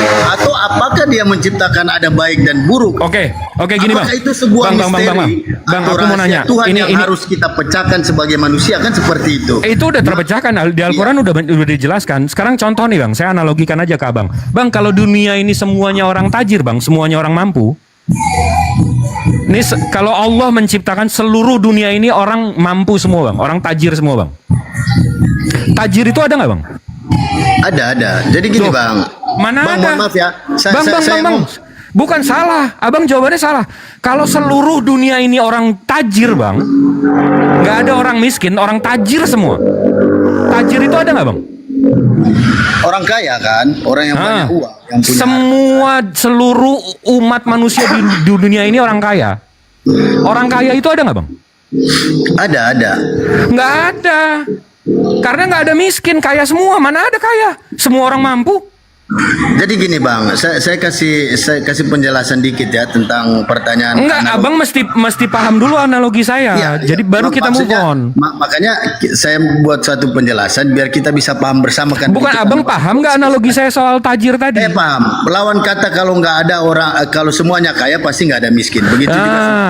Kaya itu nggak ada kalau semua orang kaya Bang. Iya Bang, makanya gini. Nah sama dengan orang baik Bang. Jadi gini Bang. Sama dengan orang baik. Kalau seluruh dunia ini orang baik, nggak ada yang membuat kejahatan.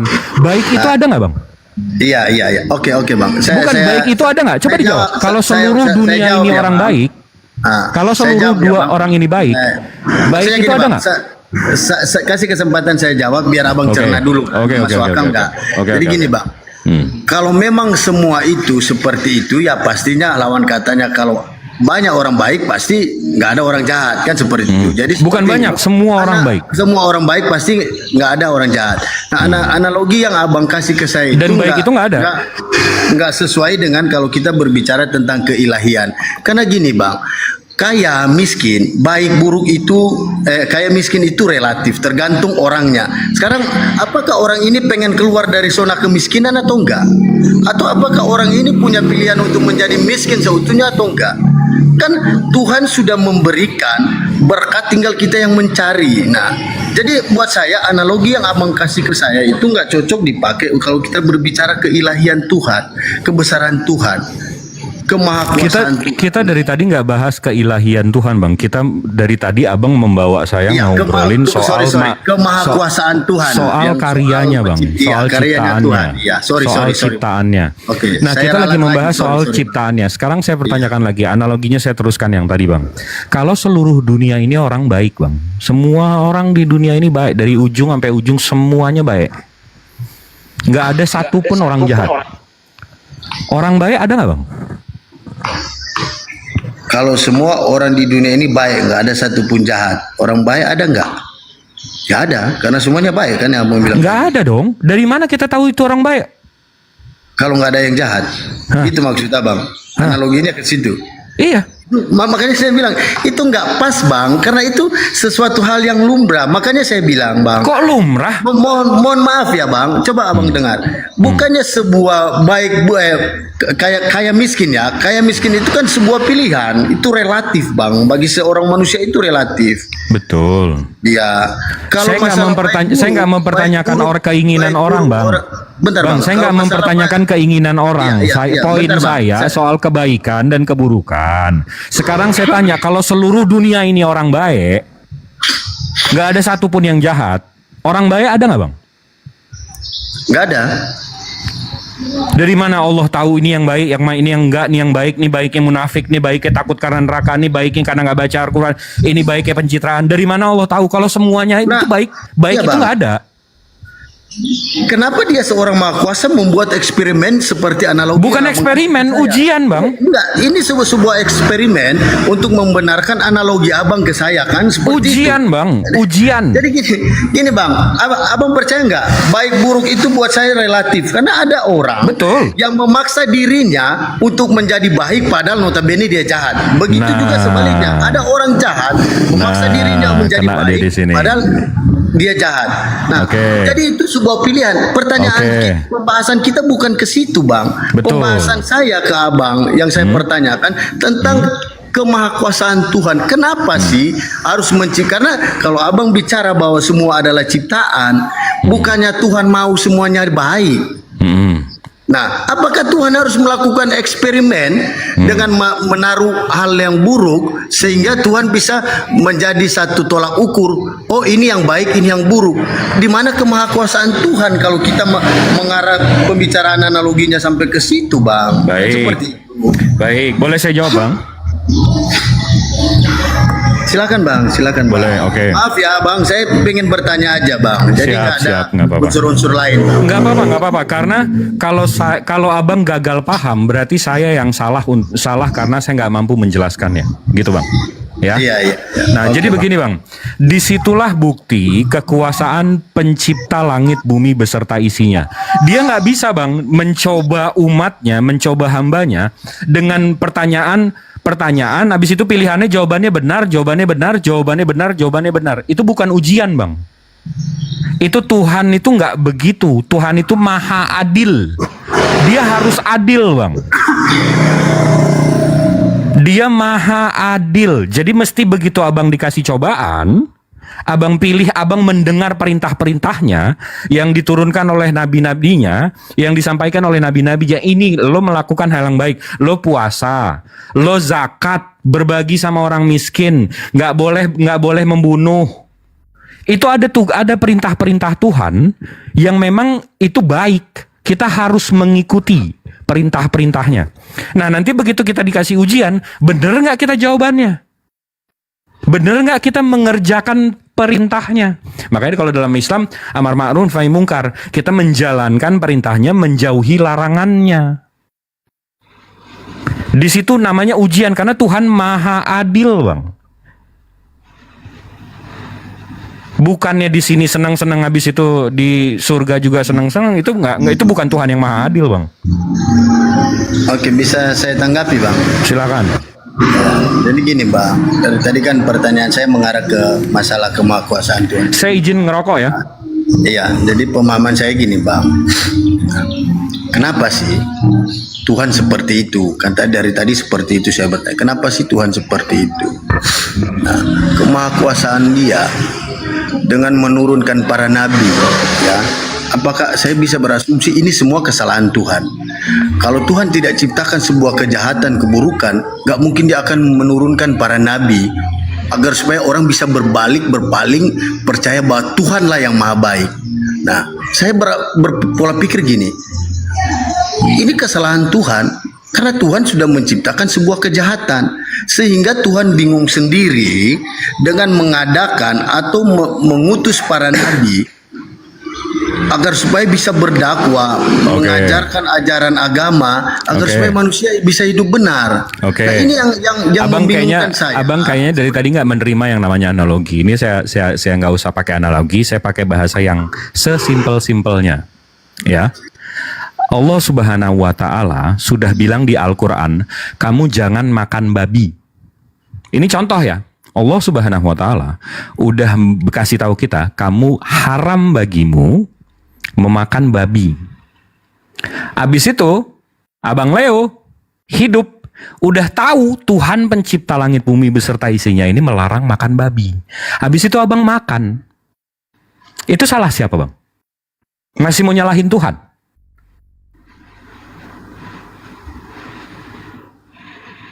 Saya jawab ya, Bang. Silakan. Ya.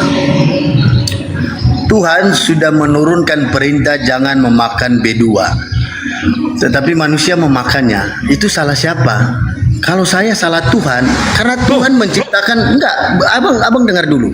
Kan Karena Tuhan yang udah bilang jangan makan babi. Iya, iya bang. Bentar dulu, ya. Abang dengar dulu penjelasan saya. Tuhan memerintahkan manusia untuk tidak memakan babi, tetapi manusia melawan perintah itu dengan memakan babi, ya. Nah, salah siapa? Saya akan bilang itu salah Tuhan. Kenapa salah Tuhan? Karena Tuhan sudah menciptakan kejahatan. Tuhan menciptakan sebuah perilaku buruk sehingga manusia digoda oleh perilaku itu untuk menentang Tuhan. Itu logikanya, Bang. Oke, logikanya juga nih, Bang. Logikanya juga. Kalau nggak ada babi, dari mana saya nyoba Abang? Abang tunduk nggak? Abang patuh nggak sama saya? Abang patuh nggak sama penciptanya? Dari mana saya bisa mengetes Abang? Saya tahu Abang beriman benar atau enggak? Oke. Saya jawab ya. Nah, kalau nggak ada babi, gimana Abang bisa mengetes saya? Kan seperti itu pertanyaan. Nah, apakah saya akan kembali salahkan Tuhan? Kenapa Anda menciptakan barang haram ini? Kan seperti itu logikanya. Kalau kita kan saya tadi udah bilang, Abang ini muter-muter nih. Ini udah muter-muter nih. Saya udah ini udah repetitif nih. Saya udah jawab 4 kali untuk menguji Abang, untuk biar Abang tahu, Abang tunduk nggak, Abang patuh nggak. Jadi begini, kalau Bang, semuanya baik Bang, kalau babi itu nggak ada, kalau kita nggak bisa mencuri. Bentar Bang, bentar ya Bang, bentar. Menurut Abang, kalau saya nggak bisa mencerna dengan penjelasan Abang, berarti Abang gagal menjelaskan ke saya. Betul. Sementara bantahan saya, menurut saya itu sudah sesuai dan standar logika manusia berpikir. Enggak, karena ada kan? Bang, karena ada orang-orang. Tadi saya tanya ke Ustadz Dio, apakah ini rahasia Tuhan? Itu yang saya perlu jawaban. Kalau memang dia rahasia Tuhan, harus seperti itu dia menciptakan manusia. Nah, adakah dalil di dunia ini? Ini bukan soal apa namanya tadi yang barusan Abang bilang. Ini bukan soal itu. Ini soal Abang patuh atau enggak. Kalau enggak ada barangnya, kalau di seluruh dunia ini enggak ada babi, terus buat apa larangannya? Nah, itulah Bang. Kalau semuanya boleh, boleh. Lalu di mana aturan Tuhan? Di mana Allah Subhanahu wa taala tahu kalau siapa yang tunduk, siapa yang baik, siapa yang jahat? Kalau nggak ada semua itu. Kalau nggak ada semua itu, di mana Allah atau Tuhan Allah tahu mana manusia yang buruk dan yang baik? Nah, saya Bang bukan mutar-mutar ya. Saya akan kembali lagi kenapa Tuhan menciptakan sebuah kejahatan. Karena Tuhan menciptakan sebuah kejahatan itu, maka manusia terjerumus untuk berbuat jahat. Kan seperti itu Bang logikanya.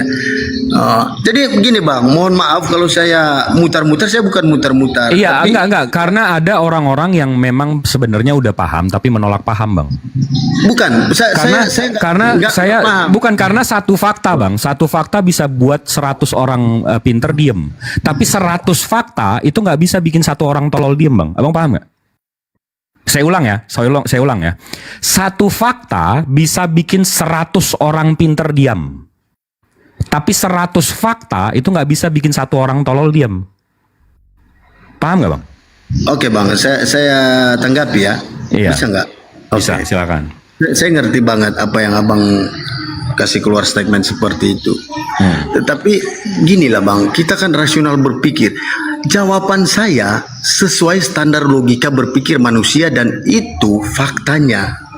Saya bukan tolol untuk memutarbalikkan semua ini, tetapi saya hanya ingin mencari mengerti karena ketidaktahuan saya. Itu saya udah kasih tahu, tapi Abang tetap pertanyaan kenapa Tuhan menciptakan kejahatan? Untuk menjadi tolak ukur Bang. Iya. Itu udah jelas banget loh. Saya udah berkali-kali, itu udah 8 kali saya bilang. Iya Bang. Karena penjelasan Abang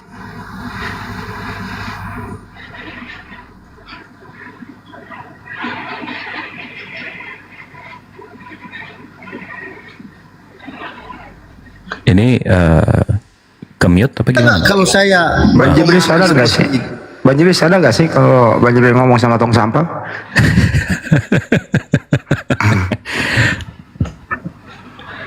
Enggak, dia masih kenapa Tuhan menciptakan kejahatan? Udah saya jawab 8-9 kali. Saya mau diri. Ya, biarlah nanti orang yang menilai. Makasih ya Abang-abang. Iya, sama-sama Bangku. Sama-sama. Saya hitung dari setengah jam yang lalu Bang Jibril itu udah menjawab sudah 76 kali setengah dijawab. Tapi dia nanya terus. Untuk menjadi tolak ukur, kalau seluruh dunia ini nggak ada larangan, dari mana pencipta langit bumi beserta isinya itu menjadikan tolak ukur, oh ini yang baik, oh ini yang pantas masuk neraka, oh ini yang pantas masuk surga, oh ini orang yang semestinya masuk surga tapi munafik. Karena itulah adanya ujian, itu menjadi tolak ukur, barometer. Kayaknya itu udah pakai kata-kata sesimpel-simpelnya deh. Kan ada choice ya, choice tinggal milih dong. Abis itu mau nyalahin Tuhan. Kenapa Tuhan nyiptain babi? Ya kan udah dilarang. Mau naroh? Nggak begitu. Assalamualaikum warahmatullahi wabarakatuh bang semua. Udah dikasih choice, tinggal milih aja. Serah lu. Kan ada neraka juga. Kalau gitu nggak usah diciptain neraka ya kali ya. Surga aja semua. Waalaikumsalam. Waalaikumsalam warahmatullahi wabarakatuh. Aku ada pertanyaan nih. Silakan, Bang.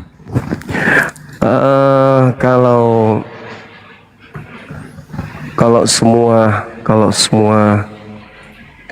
semua manusia di bumi ini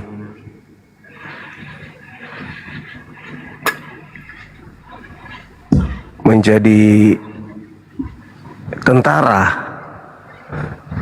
jadi apa? Jadi banyak. Nganggur.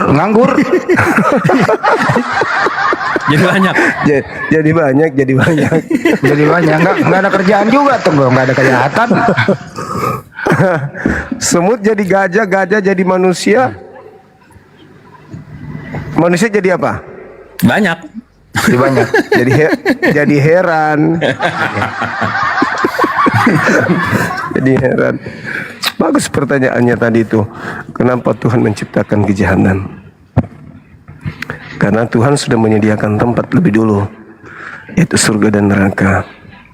Jadi Tuhan menggariskan nanti yang masuk ke surga ini, yang masuk ke neraka ini. Makanya Yesaya 45 nomor 7, Tuhanlah yang menciptakan segala kejahatan itu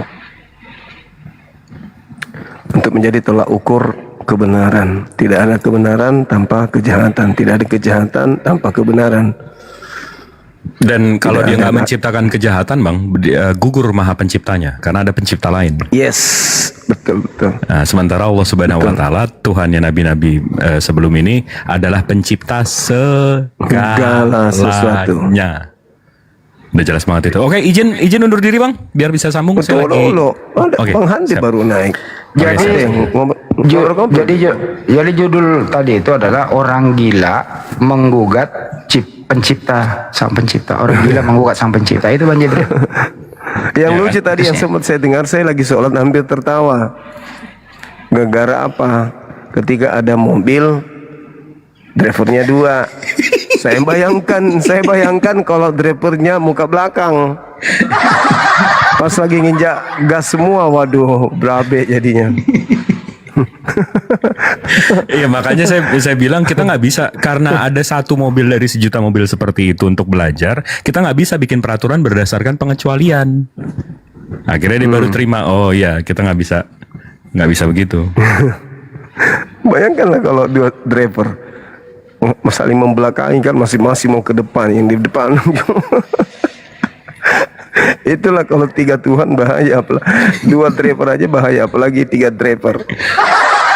Bang Jibril tadi udah mengkasih contoh guru ya, bahwa ada suatu pesan dari pencipta bahwa babi itu haram.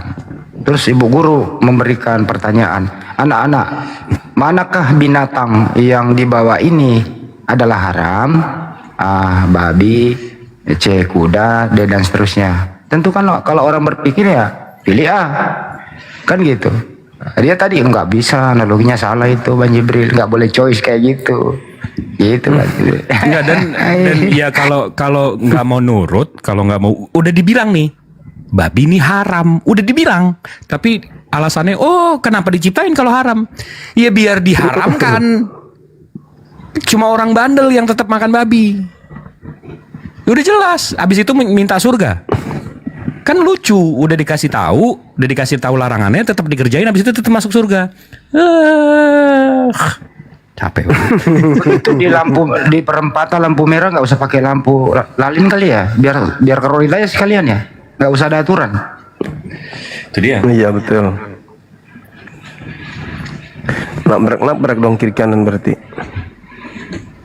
Salah pemerintah ngapain pasang lampu merah di situ? Ngapain bikin jalan kayak gitu? Lurus aja, nggak usah ada belok kiri. Ngapain bikin perempatan? Iya. Jadi kalau mau ke Harmoni nggak usah, lurus aja dulu ke Tangerang baru balik lagi gitu kan? Kayak Arik dong. Kayak Arik dong semalam. Dia tidak mau Tuhan cungkil mata. Orang bodoh kata yang cungkil mata. Dia lawan Tuhannya sendiri. Tuhannya bilang cungkil mata, dia bilang enggak. Itu hanya apa? Itu hanya perumpamaan. Wah, parah memang orang-orang ini. Firman Tuhannya dibantah. Ya itu, karena itulah nanti masuk neraka kan, karena nggak patuh. Nggak patuh, betul. Karena Allah itu maha adil. Lo udah dikasih tahu nih, ada Bang Zuma nih, lo naik, tanya, udah dikasih nih kesempatan nih, lo nggak mau, nggak, lo bandel, tetap mau nyembah makhluk, ya nanti ada hukumannya. Ini ada yang cari dek. Nah, siapa tuh? Ada tadi barusan. Oh, udah pergi dia. Mau sholat asar ya? Iya, Bang, izin. Tapi kalau ada yang mau ngajak ngobrol, ayo.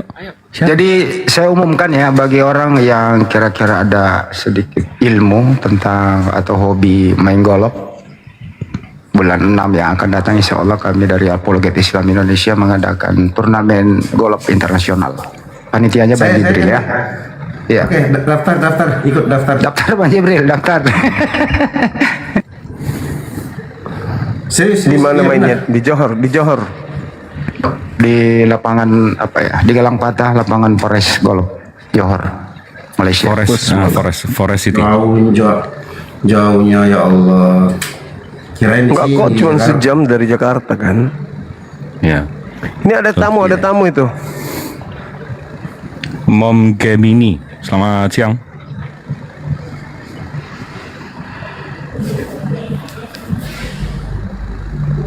Mom.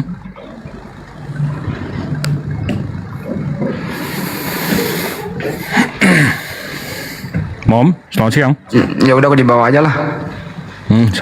Gue pengen latihan driving dulu. Persiapan sore-sore. Driving sekarang ya kandahan dia. Iya. Saya kalau main golf itu nggak pakai stick golf tapi joran. Oke, izin undur diri. Iya, as always. Terima kasih ya. Maha benar Allah. Assalamualaikum warahmatullahi wabarakatuh. Waalaikumsalam. Assalamualaikum warahmatullahi wabarakatuh. Waalaikumsalam warahmatullahi wabarakatuh.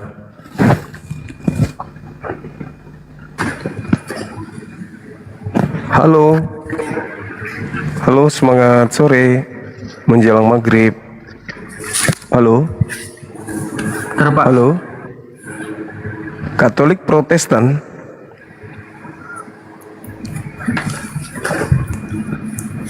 Dari Katolik ya.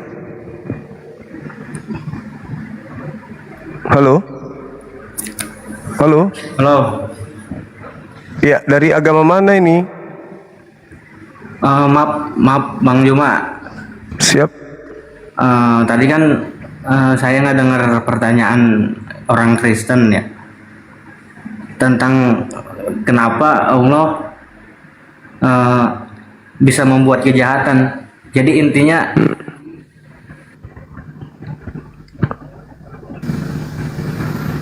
ditanya Islam atau Kristen, Dek. Bukan dimintai pendapat dulu, ditanya dulu Islam atau Kristen gitu. Dijawab dulu itu. Kalau Islam ya nanti dijelaskan oleh ustadz kita. Itu maksudnya.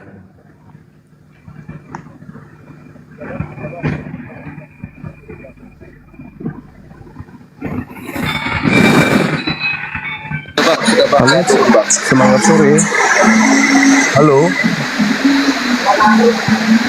Halo, semangat sore.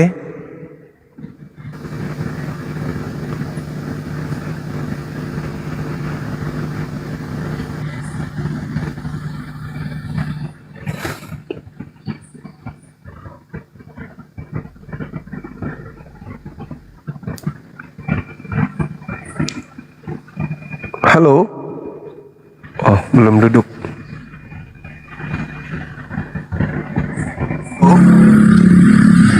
Halo? Halo? Semangat asar, abang. Ada onde-onde kah? Halo?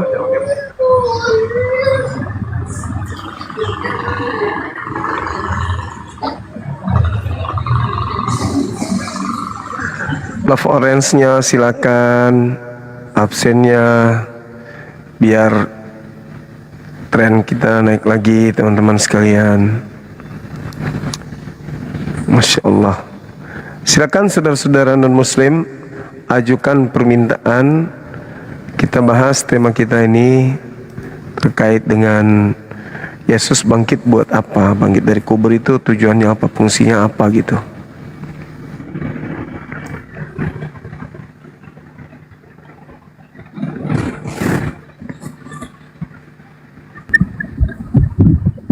Halo, semangat sore.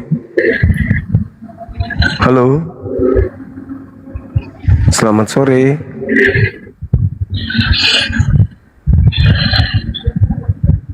Halo.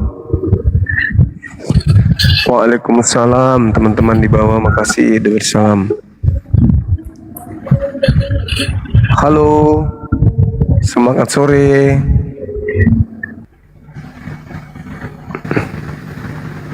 Iya, tema kita Yesus bangkit. Fungsinya apa kebangkitan itu, teman-teman? Kalau untuk menghapus dosa kan bertobat, menjalankan apa yang menjadi perintah Allah. Ya, banyak cara untuk menghapus dosa itu. Berbuat baik, bersedekah, berinfak. Itu cara-cara yang menjadi dasar pijakan penebusan dosa atau menghapus kesalahan. Jadi, apakah hal itu juga diajarkan oleh Yesus? Ya, betul. Diajarkan juga Yesus tuh bahwa menebus dosa itu ya dengan cara bertaubat. Bahkan kalau kita lihat dalam kitabnya orang Yahudi 2 Tawarik 7:14, hambaku yang meninggalkan dosa-dosanya yang atas namaku mereka menyebut, lalu meninggalkan kesalahan-kesalahan mereka, lalu berdoa dan mencari wajahku, aku akan mengampuni dosa mereka dari surga, dari langit maksudnya ya. Jadi tidak perlu pun ada bangkit dari kubur untuk nebus dosa segala macam, itu enggak. Mazmur 32 nomor 5, Mazmur 41 nomor 5, Mazmur 69 nomor 5, bertobat, bertobat, bertobat, bertobat. Yesaya 55 nomor 5, bertobat, bertobat. Yeremia 31:34, aku telah menghapus dosa-dosa mereka. Jelas itu perintahnya di KPR 8:22, bertobatlah, bertobatlah. Keluaran 32:14, bertobat. Yeremia 18:8, bertobat. Yeremia 25 nomor 5, bertobat. Yeremia 26 nomor 3, bertobat. Jadi data demi data di dalam kitab yang digunakan oleh saudara Kristen itu perintahnya tobat, tobat, tobat, tobat. Wahyu 3 nomor 19 pun bertobat. Mazmur 34:15 maksud saya, bertobat. Markus 1:15, bertobat. Lukas 13 nomor 3, bertobat. Lukas 15 nomor 7, bertobat. KPR 238 KPR 238 bertobat. KPR 1730 perintahnya bertobat. Semua data-data yang saya sajikan itu ada di kitab mereka, bertobat. Lalu buat apa orang ini keluar dari kubur?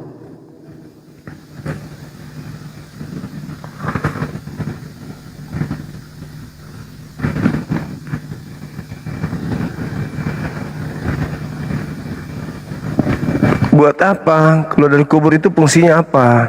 Mau ngapain? Mau ngapain? Untuk apa dia keluar dari kubur?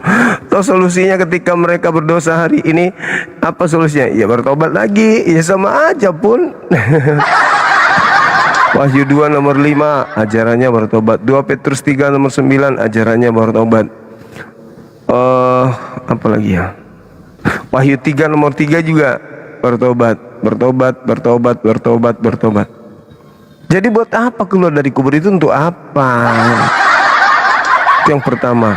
Tembok raksasa yang harus dilalui oleh orang Kristen. Itu yang pertama. Tembok yang kedua,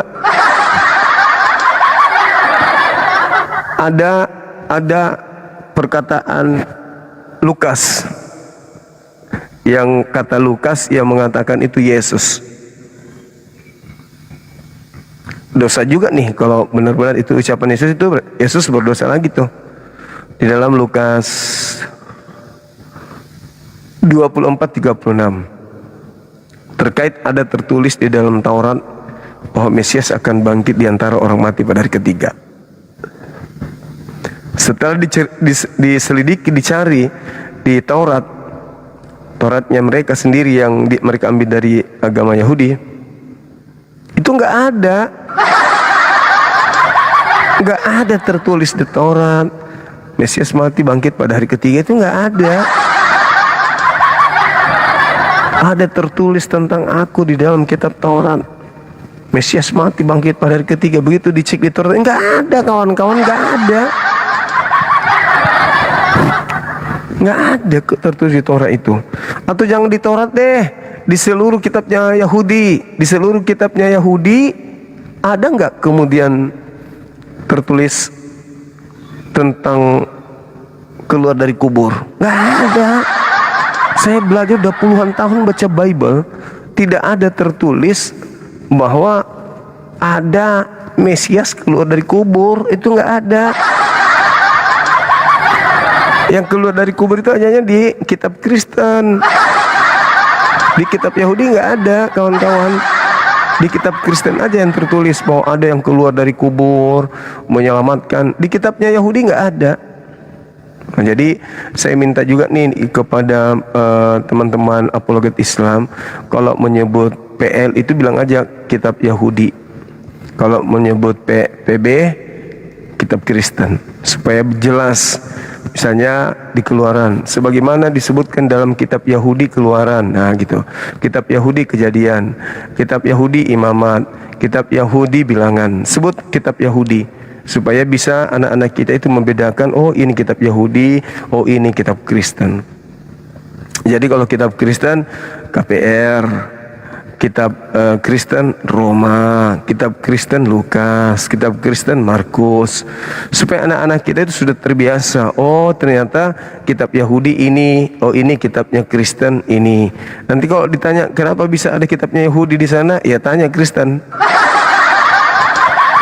Jadi mulai sekarang kita harus membiasakan ketika berbicara kitabnya Yahudi, ya kita harus menyebut kitabnya Yahudi sebagaimana yang tertulis di kitabnya Yahudi, Yesaya 45 nomor 7. Sebagaimana yang tertulis di kitabnya Kristen, Lukas 14 nomor 2. Begitu ya. Jadi kitabnya Yahudi dan kitabnya Kristen, KY dan KK, kitab Kristen, kitab Yahudi. Filipi, sebagaimana tertulis di kitabnya Kristen, Filipi. Sebagaimana tertulis di kitabnya Kristen, Efesus. Gitu. Jadi harus dibiasakan menyebut kitab Yahudi dan kitab Kristen, supaya anak-anak kita juga paham mana kitabnya Yahudi, mana kitabnya Kristen. Nah, kalau nanti teman Kristen Islam, kok ada di Kristen semua itu bang? Tanya, kenapa bisa kitabnya Yahudi di agama mereka? Begitu sudah. Karena sebelum ada makhluk keluar dari kubur, kitabnya Yahudi ini tidak pernah ada campur tangan kitab dari luar. Nanti setelah ada yang keluar dari kubur, baru ada yang memasukkan ya pengajaran-pengajaran asing masuk ke dalam kitabnya orang Yahudi. Sebelumnya nggak ada kok kitab Yahudi tok, bersih murni, nggak ada campuran dari luar. nanti setelah ada makhluk keluar dari kubur ini, mendatangi beberapa orang, menulis, barulah ada kitabnya Kristen dan digabung menjadi satu bundel gitu. Jadi teman-teman Kristen juga harus sudah sering mendengarkan itu. Kalau Bang Suma ngomong, oh ini kitabnya Yahudi, ini kitabnya Kristen, gitu ya teman-teman ya. Karena pengaruh daripada orang yang keluar dari kubur hari-hari Minggu ini itu memang sangat dahsyat. Karena ajaran-ajaran para nabi yang ada di orang-orang Yahudi itu secara frontal berubah. Yang tadinya sinagoge berubah menjadi gereja. Yang tadinya mandi junub, mandi tahir tak ada lagi. Yang tadinya hari Sabat berubah Minggu. Babi haram jadi halal. Pokoknya pengaruh daripada makhluk keluar dari kubur ini ya luar biasa.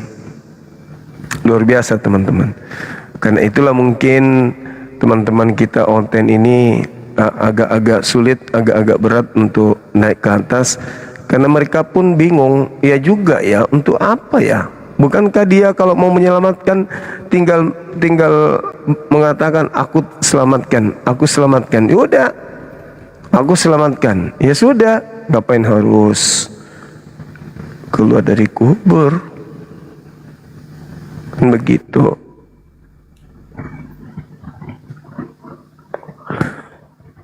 Halo. Assalamualaikum. Waalaikumsalam, Mbak. Bukan, ini akun anak saya. Suaranya kok kayak suara laki-laki, Mbak. Dari mana? Iya. Enggak, saya memang laki-laki. Saya ini akun anak saya, pakai akun anak saya. Serius, Mbak? Suaranya mirip laki-laki. Percaya deh. Coba tanya di bawah. Teman-teman, Mbak ini kayak laki-laki suaranya kan? Ya udah, Bang, saya cuma tempat tinggal abang. Kan? Tempat tinggal abang di mana? Saya di Makassar, Mbak, di Makassar. Mbak di mana? Jakarta. Oh, Masya Allah. Tapi yakin ini perempuan? Laki-laki kali ya? Ini Bang pakai akun anak saya, profilnya. Oh, astagfirullahalazim, ya Allah ya Karim. Tadi kupikir perempuan, ternyata abang. Suaranya kecil sih tadi. Jadi akun bini nih, akun bini. Iya. Oh, iya. Jujur Bang, saya seneng ya itunya Bang Juma, pencerahannya. Cuman saya penasaran Bang, saya mau lihat langsung Bang Juma, terus kok ditutup terus mukanya gitu loh. Takut kena santet Bang. Makassar berapa jam sih Bang? Dari Jakarta itu kalau jalan kaki cukup lumayan. Jangan lama itu Bang. Bang, capek. Naik motor. Gak bisa, saya capek kalau naik motor. Gak kuat. Naik perahu. Kalau pesawat berapa Bang? Oh, kalau pesawat beda lagi, dia 2 jam abangku. Oh, 2 jam, iya. Jujur saya suka banget sih gitu, hampir rutin saya liatin apa sih sharingnya abang gitu, masuk ke otak saya gitu. Oh, subhanallah. Banget. Syukurlah. Banget, saya jujur ya, banget suka tuh. Makanya penasaran juga sama orangnya, kok di feednya dimanapun kok selalu pakai ini masker gitu. Ini foto siapa abangku pakai? Foto istri saya. Oh, cantik banget istrinya Bang. Alhamdulillah. Emang abang, saya boleh kan nanya-nanya? Boleh. Maksud saya, emang pakai masker itu dari dulu gitu,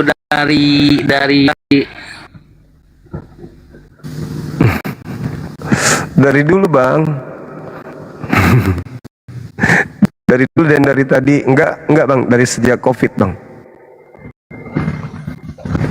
Dari sejak Covid sampai sekarang.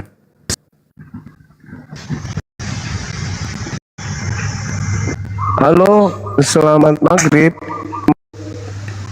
Iya, maghrib. Halo Bang. Halo.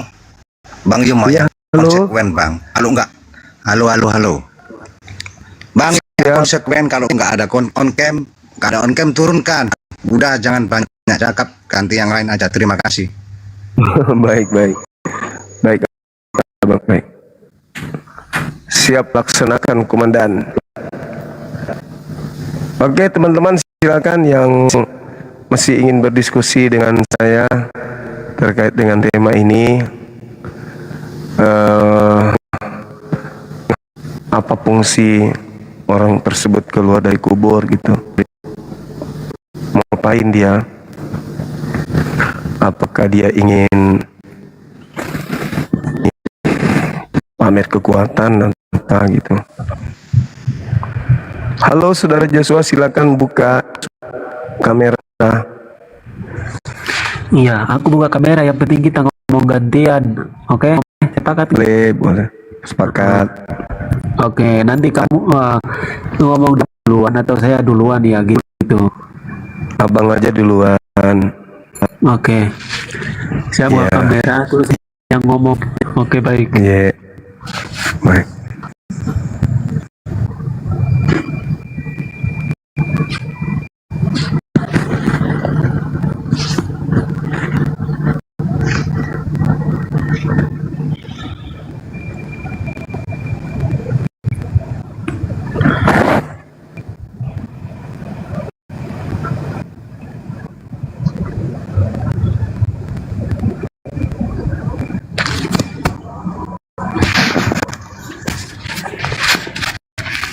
Sekarang bang aku nyari tempat yang terang ya.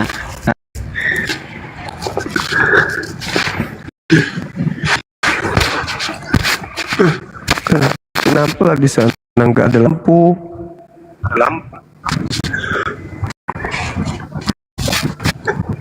Di kutub utara ya bang?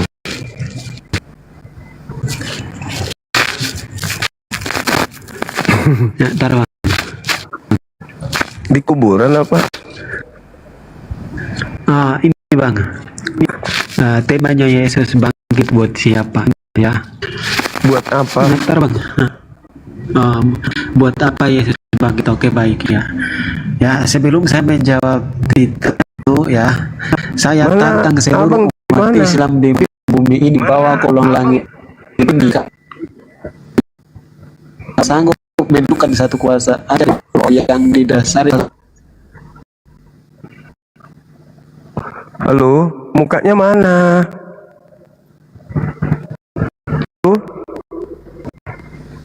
Halo?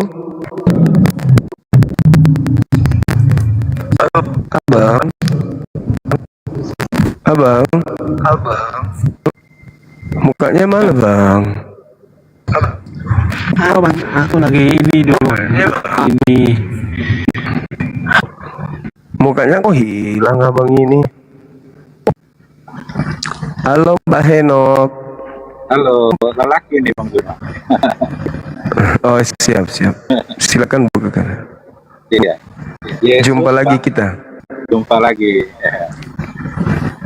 Yesus bangkit buat apa? Yesus bangkit untuk sebentar lagi dia sempurna Bang Juma. Menubuatkan nabi-nabi dulu. Yesus bangkit untuk apa bang? Masa jawabannya sebentar lagi? Yesus bangkit buat apa ya? Bangkit karena dia telah hidup Bang Juma. Menjelang Ya, untuk apa dia bangkit maksudnya bang? untuk menebus dosa-dosa manusia Bang Juma. Dia bangkit untuk Menebus dosa-dosa manusia. Menebus dosa-dosa manusia. Iya bang. Bukankah anak domba Allah. Bukankah dosa manusia itu